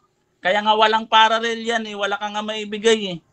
Di ba wala kang mabigay na parallel sa mga iba? Hindi naman yan nagulat ng batas ng Diyos na sinabi ni Yahweh, ayon kay Aaron, sabihin mo to sa mga taga-Israel na ayaw ko gawan nila ako ng imahe. Batay kay Aaron. Walang ganun bro. Ikaw ang out of context, out of nowhere nga, walang ang paglagyan yung pananampalataya mo. Ang sabi mo lang, batay sa akin sa naisip ko, ganyan. Hindi ako bro lumalaban ng batay lang sa isip ko. Batay to sa pananampalataya ng simbahan na binigay ng Diyos. Ikaw batay lang sa isip mo ngayon. Pag walang-wala na, kunyari, nagbigay ako ng talata, walang-wala na, ginawa ng symbolical. Kaya dumadami mga atheist eh. Yung Yahweh, symbolical to. Yung Egypto, symbolical. Yung altar, symbolical. Yung monumento, symbolical. Yung tanda at patotoo, paano maging symbolical yan? Paano mo papatotohanan si Yahweh sa pamamagitan ng simbolo? Patotohanan nga eh. Pag sinabing patotoo, testimony, patotoo, yun yung ebidensya mo. Ito, patotoo ko to kay Yahweh. Isimbolo. Paano mo ipakita sa tao yun? Paano nila makilala si Yahweh doon? Basta nagsabi ka lang, simbolo kasi walang scholar. Walang scholar. Pabira, walang scholar. Eto nga, the commentary, ang dami pa nga eh. Pabira, Katuparan. Kala St. Mark, nung nagpunta sila sa Ehipto, doon nagkaroon ng tanda at patotoo sa pamamagitan ng monumento. Yung monumento, yun yung nasa cross. Kaya nga dun sa Ehipto, meron doon eksakto. Sasabihin mo pa hindi eksakto? Paano maging hindi eksakto? Ngayon, ganito katwira mo, no? Symbolical. Kasi kung hindi yan symbolical, kung literal yan, nasa na yan ngayon? Binigay ko kung nasaan. Nasa Ehipto nga eh. Kumalat na nga sa buong mundo. Yun nasa komentaryo. The cross is set up wherever Christ, kahit saan, kung saan mayroong sumasamba kay Kristo bilang adoration, doon may nakatayong cross. Nang hingi ka ng komentary, binigyan kita ng Bible scholar. Dito naman sa Isaiah 19:19, binigyan kita ng chance na patunayan na symbolical to.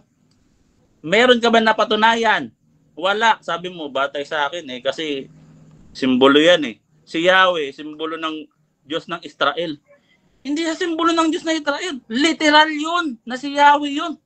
Si Yahweh, yung Yahweh, simbolo ng Diyos ng Israel. Bro, paninindigan ba talaga ng, nyo yan? Ng church nyo yung sinasabi mo? Si Yahweh, sumisimbolo sa Diyos ng Israel. Literal to si Yahweh, bro. Yahweh is Yahweh. Nag-symbolical na rin si Yahweh na nadamay na rin sa pag-simbolo. Simbolo sa presensya ng Diyos. Simbolo. Patotoo, simbolo. It shall be for us and a testimony to the Lord of hosts. Sabi dito sa MBB, at siya ay ipagtatayo at paparangalan sa pamamagitan ng isang haliging bato. Simbolo na naman. Paano mo paparangalan ng Diyos sa simbolo? Ayan na. Ang simbolo. No, diyan na naman. Ayan ang pinaka-safe, safe place mo, simbolo. Pag meron akong talatang binigay, magiging automatically simbolo. Kasi taliwas sa pananampalataya nyo. Ay, sa araw na yaon, meron pang specific date, tapos symbolical. Tapos sasabihin mo, nasaan na yan ngayon? Yun na lang yung para mapatunayan ko, di ba? Nasaan na yan? Para mapatunayan ko. Sabi ko, nasa Ehipto. Alangan naman, Ehipto nakalagay dito. Nandun nga. Nakilala ba nila si Yahweh? Natural. Yun si Kristo. Kilala ba nila? Oo. Nagsasamba ba sila? Oo. Sabi dito at sila makikilala nila si Yahweh at kikilalanin sila ng Diyos sa araw na yaon at sila'y sasamba. Gagamitin talaga sa pagsamba. Hebreo 9. Basahin natin na. Meron talagang mga kagamitan sa pagsamba na tinuturo ang mga apostol. Ang tawag doon, kagamitan sa pagsamba. At yun yung mga banal. Levitico 22 talatang 2, yun yung igalang ang mga bagay na itinalaga sa akin. Nakalaan pala kay Yahweh yun, letra por letra eh. Sabi mo wala. Bawal siyang gawa ng, sabi mo kanina, ang topic, babaliktarin ko na lang, no? Patunayan ko na pwede. Sabi mo kanina, bawal si Yahweh gawan ng isang imahe na pumapatungkol sa kanya. Basa. Baliktarin natin. Ako na lang ang affirmative. Wala talaga, no? Nag-ilag-ilag ka na lang sa akin. Sabi dito, no? Sabi dito, inyong igalang ang mga bagay na nakalaan sa akin. Nakalaan sa akin upang hindi malapastangan ng aking pangalan. Akong si Yahweh. Paano nila igagalang? Sa King James Tagalog, sabi dito, sinalitaan mo kaya Aaron at sa kanyang mga anak, sila'y magsihiwalay sa mga banal na bagay na mga anak ni Israel, no? At na ikinagiging banal nila sa akin. At huwag nilang lapastangin ang aking banal na pangalan, akong si Yahweh. Meron pala mga bagay na banal na nakalaan kay Yahweh. Hindi ba imahe yun? Hindi imahe yun? Ano yung mga kerubin doon? Ano yun? Sulat? Makakontra na lang talaga kayo. Walang-wala na talaga. Pati ba naman yung hidwang pananampalataya ni Aaron, hindi naman nakaparallel to sa standard na mga batas na binigay ni Yahweh. Ang ibig mong sabihin, hindi yun pesel, sabi mo. O kung hindi yun pesel, yung batas ni Aaron, labas yun sa 10 utos. Ano yun? Ika-11 utos? Kasi hindi pesel eh. E di ika-11 utos yun.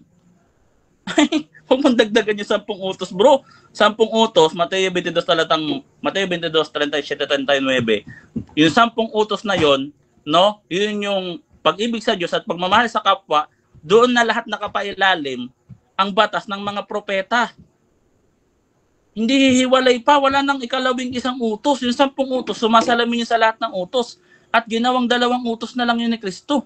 Ibigin mo ang Diyos mo ng buong puso, buong isip, buong kaluluwa. So yung pag-ibig sa Diyos, yun yung paggawa namin ng imahe. Kasi iyon, sabi ni Yahweh, paparangalan siya sa pamamagitan noon at papatotohanan siya, testimony. Ako yung nakapagpatunay, ako pa yung negative. Bro, ako negative, trabaho mo yan. Dapat nag-affirmative ka lang at negative ka lang kasi affirmative ka, talata mo isa, wala pang batayan. Hindi mo man lang pinaralil sa mga iba't ibang ano. Binigyan ko actually yung mga tanong ko sa'yo, puro favor yun sa'yo. Ano yun eh? Ano yun? Yun na yung chance mo para patunayan talaga yung tindigan mo. Hindi yun pang-iipit, bro. Hindi yun pang-iipit kasi chance mo yun para ito talagang pananampalataya ni Aaron. Batas talaga ito na inutos ng Diyos. Hindi ganun, bro eh. Sa 10 utos, Levitico, Deuteronomy, pati sa Exodo, walang ganon. Ang sabi doon, pesel. Ibang Diyos yon, sabi sa 10 utos. Huwag kayong sasamba sa ibang Diyos liban sa akin. Ibig sabihin, ibang Diyos nga yon. Hindi yun si Yahweh. Sinabi mo kanina sa ibang talata, yun sila sila Molok. Oh. Kailangan naman, huwag na natin gamitin yung Bible, bro, boy, letra ha, kasi dito lang tayo sa Exodo 32 talatang 7. Wala nang labasan. Ano, kukulong mo ako doon? Ganyan ba kayo makipagdebate? Bro, boy, letra, debate tayo, isang talata lang ha, wala nang labasan. Bro, parallel mo sa iba. Hindi, iyan na yan. Hindi na kailangan ni parallel, iyan na yan. Hindi man lang naisulat, nasisipag sila magsulat to. Mantakin mo, redundant na nga yan, Exodo, Levitico, Deuteronomy. Pinulit-ulit na nga lang yung mga utos dyan. Di ba? Hindi mo na i-parallel, ibig sabihin, hindi yan nag-exist yung paniniwala mo. Okay, so dyan nagtatapos ang rebuttal ng ating negative. Dako tayo sa second cross ng ating affirmative. Brother Ron ng UPC, 7 minutes. Your time start now. Okay, so unang tanong ko, kapag ba yung Fesel karumal-dumal, kung hindi pala Fesel, hindi karumal-dumal, yes or no? Natural, pag sinabing Fesel, karumal-dumal yun, basahin mo nga doon, Diyos-Diyosan. Ano ba yung mga Diyos-Diyosan sabi ni Yahweh? No? Mga bagay na karumal-dumal. Pag sinabing karumal-dumal, sanhi ng mga pagkakasala, hindi sinabing marumi. Kahit ginto pa yan, basta yan ay ginamit sa kasuklam-suklam, karumal-dumal, yan ay karumal-dumal sa Panginoon. So, Bro Ron, parang nag-feedback tayo, bro. Add ka muna, tapos balik doon. kailangan.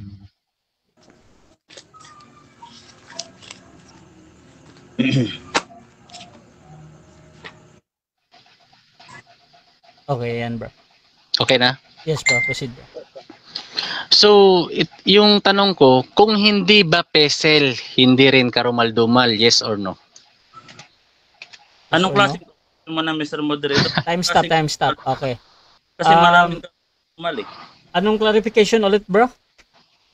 Anong klaseng kasabi niyo kung hindi Pesel, hindi ba yan karumal-dumal? Maraming karumal-dumal, may espiritong karumal-dumal. Yung tao, Yun na nga. Okay. Kasi, Okay, so Marami bro, bro Ron, ano daw yung karumal-dumal? Ika-clarify mo ba or doon ka pa din sa tanong mo? Ikalawang Korinto sige, 7, dami bro. Oh, wait lang, bro. clarify ko. Okay na. Okay, so i-clarify daw. Malinaw naman yung tanong ko magkasunod naman yun. Kasi sinagot mo yung Pesel na karumal-dumal. Ngayon, kung hindi ba Pesel, hindi rin karumal-dumal, yes or no? Objection, Mr. Moderator. Maraming ang karumal-dumal. Pati Okay. yung tao. Objection, dapat ako mag-object nito eh. Ako objection. Okay. Ako objection. So ganito. Bro, boy, letra. Ang clarification mo lang kasi, hanggang doon lang talaga. Kung kulang para sa'yo yan, pwede kang gumamit ng 10 seconds. Pero Talagang 10 seconds nga muna, Mr. Moderator, 10 okay, seconds. proceed lang. Maraming karumal-dumal. Sa ikalawang Korinto 6:17, tao nga karumal-dumal. Yung mga pagano nga karumal-dumal. Yung mga demonyo nga karumal-dumal. Next question. Maraming nga 10 seconds. karumal-dumal. Alin ba doon? Next question. So, yes yun. Okay, salamat. So, ano ba sa Hebrew transliteration ng guyang ginto? Kung hindi pesel, ano? Yung goyang ginto, hindi siya pesel dyan, pero pesel yan, nakapailalim yan sa batas ng mga Israelita na pesel.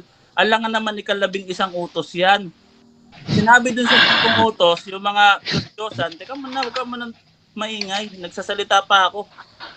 Lahat ng Diyos-Diyosan, karumal-dumal. Basahin mo Deuteronomy 7:25. Next question. Letra por letra. Deuteronomy question. 7:25. Binigyan kitang talata. Next question na. Next question. Okay, next question. Doon ba sa verse 5 ng Exodus 32, at nang makita ito ni Aaron ay nagtayo siya ng isang dambana sa harapan niyaon at itinanyag ni Aaron at sinabi, bukas pista sa Panginoon. Since ipagpipista nila, ibig sabihin nag-iisip si Aaron na pumatungkol ito sa Yahweh since gumawa siya ng dambana noon? Yes or no? No, mali si Aaron dyan at hindi ganun ang pagkakilala ni Aaron. Ang pagkakilala ni Aaron dyan, pag titignan mo yung konteksto, isa lang yan sa partial na parte ni Yahweh. Hindi buong Yahweh ang iniisip niya, kaya mali siya. Karumal-dumal yan. Deuteronomy 7:25, kahit gawa pa yan sa ginto, sabi ni Yahweh, wasakin, karumal-dumal. Iba yung banal, iba yung karumal-dumal. Kodesh yung banal. Next Kung question. paghaluin yung banal, Okay. karumal-dumal. So, sabi ng Yahweh kay Moises, balikan mo ngayon din ang mga Israelitang inilabas mo sa Ehipto sapagkat itinakwil na nila ako. Gumawa Oo. sila ng guyang ginto. So, ibig sabihin, ayaw ng Yahweh yung ipagpipista daw siya gamit ang ginto. Di ba? Tama? Mali, Ayaw niya? hindi sinabi na ayaw ni Yahweh na pagpipita ng goyang ginto. Ang sabi ni Yahweh, itinakwil na nila ako. Ibig sabihin, hindi ako yon. Hindi sinabi ni Yahweh na bawal ako ipagpista. Marami silang pista, Mr. Moderator, maingay. Time stop muna. Masagot Bro Ron, Andito lang sa okay, nadidistract siya Okay. sa ano mo, Sorry, bro. sorry. o maingay. O, tawa. So, ganito. Narinig ba ako? Baka masapawan kasi yung sinasabi ko. Mr. Ano, Moderator. medyo malakas kasi yung Okay lang, audio malakas niya naman. nun. Oo. Pero, ano bro, nadidistract kasi si Brother Boy Letra dun sa or tawa or smile po ba? Kasi nahagip ng mic, ang lakas ng mic mo. So bro, Boy Letra, proceed ka sa sagot mo bro. Alet, 20 seconds. Again, si Yahweh mismo nagpagawa ng mga banal na bagay na nakatalaga sa kanya. May mga imahe yun, yung templo may imahe yun. Huwag mong sabihin yung templo, hindi nakatalaga kay Yahweh yun. Levitico 22 talatang 2, mga banal, hindi karumal-dumal. Huwag mong dagdagan yung sinabi ni Yahweh dyan. Mahiya ka naman bro. Next Walang question. ganyan si Yahweh, huwag mong dagdagan. Next question. Nakamute ka bro, nakamute ka. Yun na nga eh. Ayaw ni Yahweh na ipagpipista siya Objection, Mr. gamit ang guyang ginto. Tama? Okay, objection Nagtatanong muna. ako eh. Hindi nga ayaw. Ang sinabi dyan ni Okay. Yahweh. So gusto. Wait lang. So ganito muna. Huwag ka sumapaw. I-ano muna natin ha, yung objection, wala na yon. Tapos sumagot naman si Boy Letra na ayaw nga. So, Inulit na naman eh. proceed ka bro. Kung ganun ang nangyari na sinabi ni Yahweh, huwag natin dagdagan yung sinabi ni Yahweh. Huwag tayong makarunungan kay Yahweh. Ang sabi ni Yahweh, tinakwil na nila ako. Hindi sinabi ni Yahweh, uy, pinagpista nila ako. Huwag mong dagdagan yung sinabi ni Yahweh, bro. Yun. Okay, next question. Yun lang ang tanong ko bro eh. Mag-focus ka sa tanong ko bro. Ayaw ba ni Yahweh na ipagpipista siya gamit ang guyang ginto? Ayaw niya o gusto niya? Hindi nga iyon, mali. Mali nga. Hindi Objection, Mr. Moderator. Okay, objection. Proceed. Ron. Ayaw ba niya o gusto niya? Okay, so ayaw o gusto Categorical. ang pagpipilian. Bro Boy Letra, ready ka na mamili or mag-counter object muna? objection mo na, Mr. Moderator. Kasi ang claim niya, ang gusto niyang i-confirm doon sa assumption niya, nag-assume siya na sumang-ayon si Yahweh kaya Aaron na talagang nagre-representa sa kanya yon. Okay. Kaya ganyan yung tanong niya. Hindi nga ganun Okay, yung okay. ang konteksto. Counter, okay. counter, Brother Asha. Sabi ni Yahweh, tinakwil Okay, na okay nila na. ako. Tinakbuhan nila ako. Okay na, so ganito. Dagdagan. Okay, so ganito. Bro Boy Letra, ang question kasi dito, yung pagpipilian, ayaw o gusto. Ngayon kung hindi ka makapili doon, pwede mong gamitin ang 10 seconds. 10 Or seconds. next question. So, 10 ayan, 10 seconds, seconds. moderator. Proceed. Assumption ng probata. Dapat gumagamit ka ng logic. Nag-a-assume ka kagad na sumang-ayon si Yahweh sa view ni Aaron. Hindi Counter. Next question. Next question na. 10 seconds yun, bro. 10 seconds to yung ginagamit niya. Oh, proceed. Brother Hindi Ron, hindi naman ako nagsabi na Kasi nasasapawan ako. Okay. So 10 seconds yun, bro. Proceed lang. Naglalagay kasi siya ng sa bibig ko, hindi ko naman sinabi. Muna. Wait lang, bro. Ate, ano tayo? Next tayo. question. Reset tayo, bro. Ganito muna. Gusto ko kayong inform muna. Si Brother Ron magtatanong dito.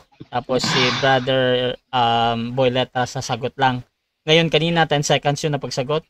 At si Brother Ron magtatanong ulit. So, Bro Ron. So, tanong ko tanggap mo ba na ayaw ng Diyos na gawan siya ng rebulto na pumapatungkol sa kanya doon sa Guyang Ginto? Tama? Mali? Mali. Tanggap? Mali. Hindi yan sa Guyang Ginto. Again, hindi magkaparehas ng pananaw si Yahweh kaya Aaron. Assumption ng probata yan. Si yung Diyos nagbigay ng tamang imahe na pumapatungkol sa kanya. Yun yung Exodo 25 talatang 19. Doon siya maikipagkita. Merong imahe doon. At yun ay kagamitan sa pagsama sa kanya. May imahe doon. Next question. So, ibig bang sabihin, base sa paksa, patunay na ayaw ng Diyos na gawan siya ng rebulto. Tama? Mali.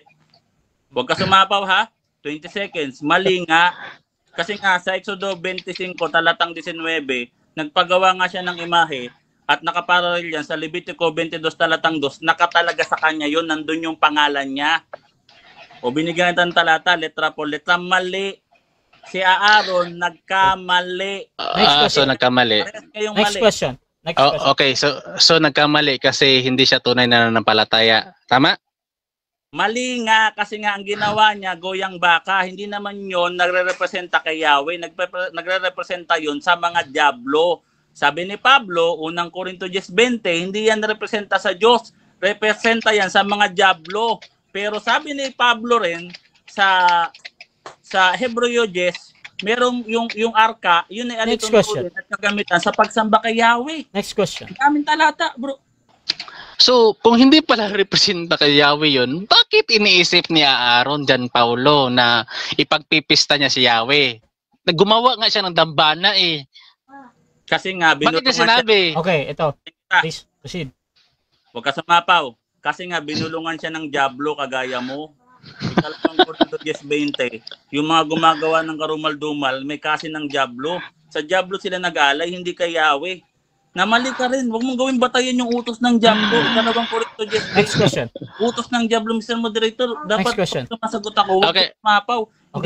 Okay, ganito. Kasi nahahagip yung parang kahit konting paghinga or ano ba, napakalakas ng mic ni ano. Baka hindi sagot ko, wala akong mic dito. Okay, so actually time na din yun, Brother Boy Letra. Next time question na? Tayo. Hindi, yung sa 20 seconds mo ba? So, next question tayo. Dagdagan mo na dagdagan tanong. Okay, next question. Noong dininig ng Diyos ang kanilang panalangin na mababasa. 7 minutes. Time na pala. Segundo na lang yun. So, dyan nagtatapos mga kapatid ang second part ng ating debate. At dako tayo sa final conclusion. Mauna dito si Brother Boy Letra. At mahuli si Brother Ron. Pero bro Ron, pa-mute mo na bro.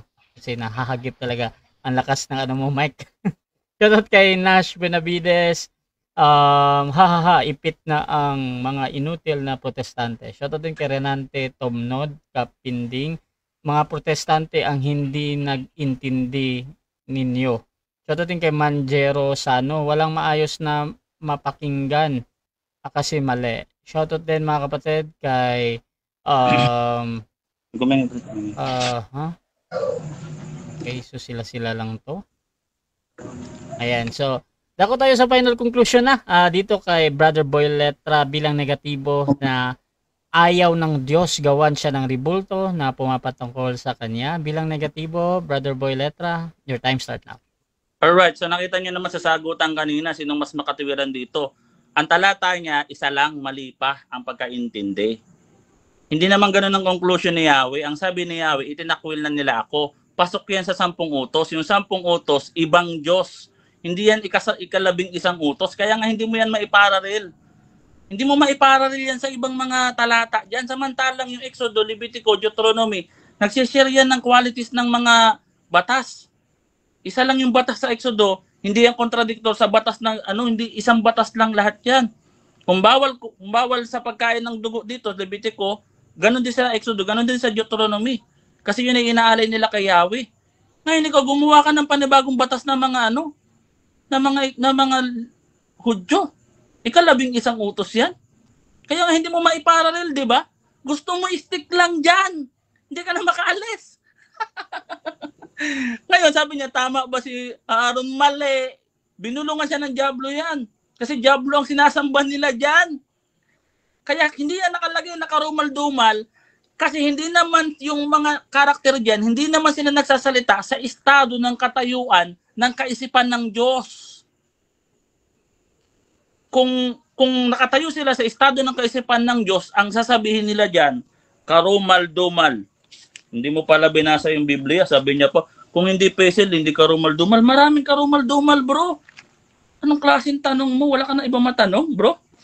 Ako na lang kaya maglatag. 5 minutes. Isaiah 19:19, prophecy sa Ehipto. Literal. Hindi niya napatunayang symbolical. Binigyan ko siya ng chance. Bro, anong sinisimbolo nito? Bro, anong sinisimbolo? Si Yahweh naging symbolical. Hindi symbolical si Yahweh, bro. Paparangalan siya, symbolical. Papatotohanan siya, symbolical. Sa Old Testament, si Yahweh nagpatayo ng imahe doon sa may altar. Kaninong altar? Altar ni Yahweh. Altar ba ng Diablo yon? Hindi ba yun pumapatungkol sa kanya? Yung mga kerubin, hindi niya yung kerubin yon?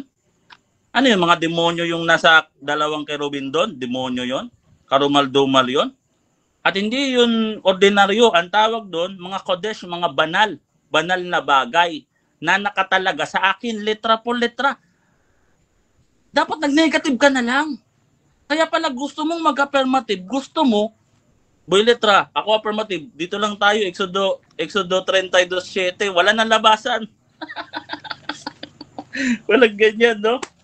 No, again, may mga binigay akong talata. Anong sabi niya? Symbolical.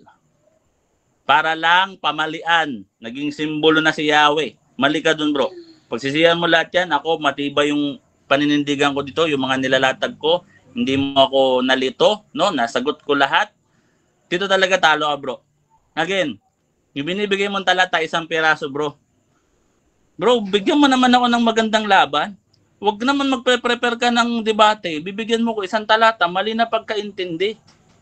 Hindi naman sila nagsasalita sa under ng pananampalataya na binigay sa kanila ng Diyos. Ayaw niya sa sariling pangunawa nila. At yun ang ayaw ng Diyos. Ang gusto ng Diyos, yung pananampalataya nakabase sa divine revelation. Ang divine revelation, no, yung mga imahe, mga karumal-dumal.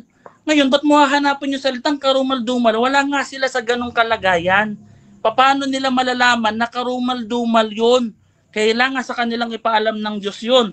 Deuteronomy, letra por letra, bibigyan kita karumal-dumal yan. Sabi mo pang hindi karumal-dumal, lalabas niyan, magkontrahan na yung mga talata. Deuteronomy 7 talatang 25. Sabi doon, pagsunugin mo ang mga karumal-dumal na mga Diyos-Diyosan na yan, ni wag mong pagnasaan ang ginto dyan sapagkat iyan ay karumal-dumal sa iyo. Iyon yung sinabi sa kanila ni Yahweh para malaman nila kasi nga hindi nila alam. So, iyan na ba yung nilatag? Wala na bang iba? Wala na. Bitin ako. So, meron pa bang iba dyan? No? Bigyan niyo naman ako ng magandang laban. Hindi naman ako yung pinaka malakas sa Catholic. Diba? Pero hindi rin ako yung pinaka mahina. Kaya wag naman ganyan. Wag naman ganyan yung mga latagan natin. Tingnan nyo, pag ako naglatag, ako nga negative eh. Wala nga akong karapat. Hindi ko naman obligasyon magpatunay. Bandang huli ako na nagpapatunay. Gusto mo na akong corner eh, kasi wala. Punta, scholar. Wala daw appeal. Sa ibang talata may Molok. Si appeal din yon. Pag nag-iiba ng country, nag-iiba ng pangalan yung mga Diyos-Diyosan. Pero same lang din yan, mga demonyo pa rin yan. Di ba? Sabi, walang namang appeal dyan. Kasi gusto mo dito lang. Ayaw mo na pumunta sa ibang talata. Again, ikalawang Timoteo, talatang 3:15, ang lahat ng kasulatang kinasihan ng ay magagamit sa pagtuturo tungo sa kaligtasan. Lahat ng talata. Okay, so dyan nagtatapos ang final conclusion ng ating negative. Brother Boy Letra ng Roman Catholic. Dito tayo sa final conclusion ng affirmative. Sa kanyang pinatutunayan na ang ayaw ng Diyos na gawan siya ng rebulto na pumapatungkol sa kanya. Brother Ron, bilang affirmative, your time start. So, magandang gabi uli muli sa lahat, no. So, ang topic, napakasimple lang naman ng topic ay John Paulo. Patutunayan ko na ayaw ng Diyos na gawan siya ng rebulto na pumapatungkol sa kanya. Napakasimple lang naman unawain eh. Huwag nating regardless ano nga ang stand mo doon kay Aaron, doon tayo sa context nga eh. Doon tayo sa context. Sabi ni Aaron, Yahweh. Tapos sabi ng Yahweh kay Moises, tinalikuran nila agad ang mga utos ko. Tinakwid na nila. Yun ang konteksto. Nandun lang sa isang kapitulo eh, sa Exodus 32. So, tinanong kita kanina, kung hindi pesel, hindi ba karumal-dumal? Karumal-dumal din pala ang iba. So, ibig sabihin, ikaw lang din ang sumagot na yung doon sa Yahweh na masaykaw, yung sa molten calf, karumal-dumal din pala. So, wag mo akong bibigyan ng mga sabi mo, 11 utos. Kailan ko ba sinabi yun? Tapos doon sa Isaiah 19:19, memorial stone nga eh, memorial nga eh. Hindi nga literal. Nandun lang sa talata eh. Yung sabi ko kanina na komentary, sabi mo, kasi parang ang lalabas, ka lang doon sa komentary, sa nakasulat, hindi. Ang sabi, memorial stone nga eh. So does not mean na literal na rebulto na yun. Hindi nga eh. Then, tinanong kita doon sa, doon ba sa verse 5 ng Exodus, at nang makita ito ni Aaron na nagtayo siya ng isang dambana sa harapan ng niyaon at itinanyag ni Aaron at sinabi, bukas ay pista ng Panginoon. Since ipagpipista nila, ibig sabihin na sa isip ni Aaron, pumapatungkol ito sa Yahweh? Since gumawa siyang dambana noon? Sabi mo no! Nandun lang sa context bro eh! So bagsak ka na sa hermeneutics bro. So, yun din pala, ikaw din pala ang maglagsabi na karumal-dumal. Regardless nga ano mo kay Aaron, karumal-dumal nga sa harapan ng Diyos, yung guyang ginto. Which is iniisip ni Aaron na pumapatungkol yun sa Yahweh. Napakasimple lang naman ng presentation ko. Yun lang naman eh. So, sabi ko, tanong ko sa'yo, ibig sabihin ba ayaw ng Yahweh yung ipagpipista daw siya gamit ang guyang ginto? Sabi mo, mali. So ano ba talaga ang mo doon, stand mo doon? Tama o mali? Tama ba na ipagpipista ni Aaron na ang guyang ginto na Yahweh? Sabi mo, mali. So, ibig bang sabihin, gusto pala niya na ipagpipista. So ayaw o gusto? Andun lang nga sa talata, tinakwil nga nila si Yahweh. Gumawa nga siya ng guyang. Yun lang nga ang konteksto eh. Ikaw na mismo nagsabi. Gumawa nga sila ng guyang ginto. Nandun lang mismo sa talata. Kaya nga ako nag-affirmative, which is tama ka naman kasi gusto kong i-exegete yung Exodus 32. Kasi ang punto ko doon, base sa paksa, ayaw ng Diyos na gawan siya ng rebulto.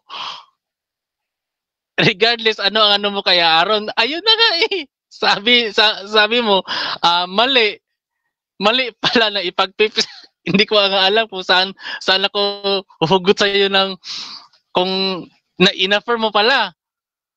Gusto pala niya ipagpipista siya. Ni Yahweh. So ibig sabihin base sa paksa, tinanong kita na patunayan ko na ayaw ng Diyos na gawan sa bulto. Sabi mo mali. Nandun nga sa konteksto nga ayaw nga ng Diyos kasi tinalikdan na nila. Ako sabi ng Diyos. Malinaw naman yun base sa Bible inference So hindi pala representa kay Yahweh yun.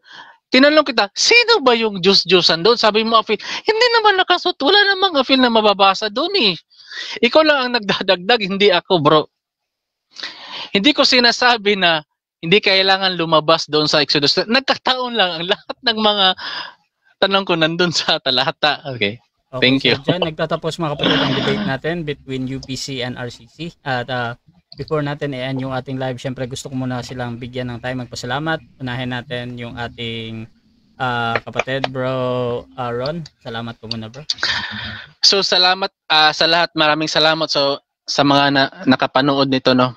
So salamat din sa aking kausap ngayon. Isa itong magaling naman ito si John Paulo, isang batikang CFD rin. At sa ating patas na moderator na si Brother Rasha. At sa unang-una, salamat sa Panginoong Diyos na nagabay sa amin dito sa talakayang ganito kasi ako din, meron din, gusto ko rin yung mga topic na ganito kasi malawak talaga ang talakayang rebulto, lalo na sa pananampalatayang Katoliko. So, muli, maraming salamat. Okay, God bless. At aming din, bro. Boy Letra, pasalamat, bro. Alright, salamat, brother. Salamat sa Diyos. At yun, at least nabigay ko naman yung trabaho ko, nagawa ko yung trabaho ko. Kaya maraming salamat sa pagkakataon na binigay sa akin na makipag-participate at makapagbigay linaw sa mga ganitong klaseng usapin kasi hindi ko expected na ganito lang yung usapan namin. Pero sana sa susunod meron pa. Kung meron pang iba diyan, no? Sabi ko cash, rebulto, iba't ibang paksa, no? At ipag-pray niyo ko guys sa lahat ng mga sumusubaybay sa akin kasi patuloy pa rin ako nag-aaral, no? Ng mga doktrina. Sobrang dami ko pang kailangang aralin. Kailangan ko ng prayers nyo para patatagin ako. Marami rin kasi no, sa ganitong klaseng pag-aaral mahirap to, no. Kailangan natin ng gabay ng Diyos, hindi yung sarili nating isipan lang, no. Sana marami kayo natutunan guys, kahit ganito lang yung paksa namin, napakasimple lang, pero sana susunod meron pa yung medyo mas malalim pa, no. Bigyan pa ako ni Rasha ng iba pang kausap. Yun, maraming salamat Brother Rasha. Siyempre shout out kay Brother Uncle Nash, kay Kuya Alvin, kaibigan ko din si Jared, no? At saka sa mga nagsumusubaybay sa aking mga debate, shout out sa inyo. Shout out din sa isang nandyan na nanonood sa akin na mahalaga sa akin, special sa akin, nanonood siya ngayon. At subaybayan niyo yung aming YouTube channel, marami pa aming i-upload. Salamat sa lahat ng sumusuporta sa akin guys, di ko na isa-isa, maraming salamat. Brother Rash, okay na. Promote mo, TikTok mo. Pala, no? Kaya di kami ganong nagdadwell dito sa Facebook. Sa TikTok kami madalas ng Uncle Nash, no? So, yun. Salamat, supportahan nyo to, Rasha TV. Okay, thank you. So, mga kapatid, kung gusto nyo sumali sa ganitong gawain or maghamon man sa dalawang ito, nandito si Brother Ron ng UPC at Brother Boy Letra ng Roman Catholic Church, mga kapatid. At pwede nyo akong gamitin as mediator sa inyong pag-uusap basta sumasang-ayon lang kayo sa lahat ng patakaran at kondisyon ng ating mga debater, mga kapatid. So nag-encourage na kami na talagang open ka, mga kapatid. And I hope maging more pro at magandang tingnan din sa ating mga live na. So maraming salamat mga kapatid, napakagandang debate.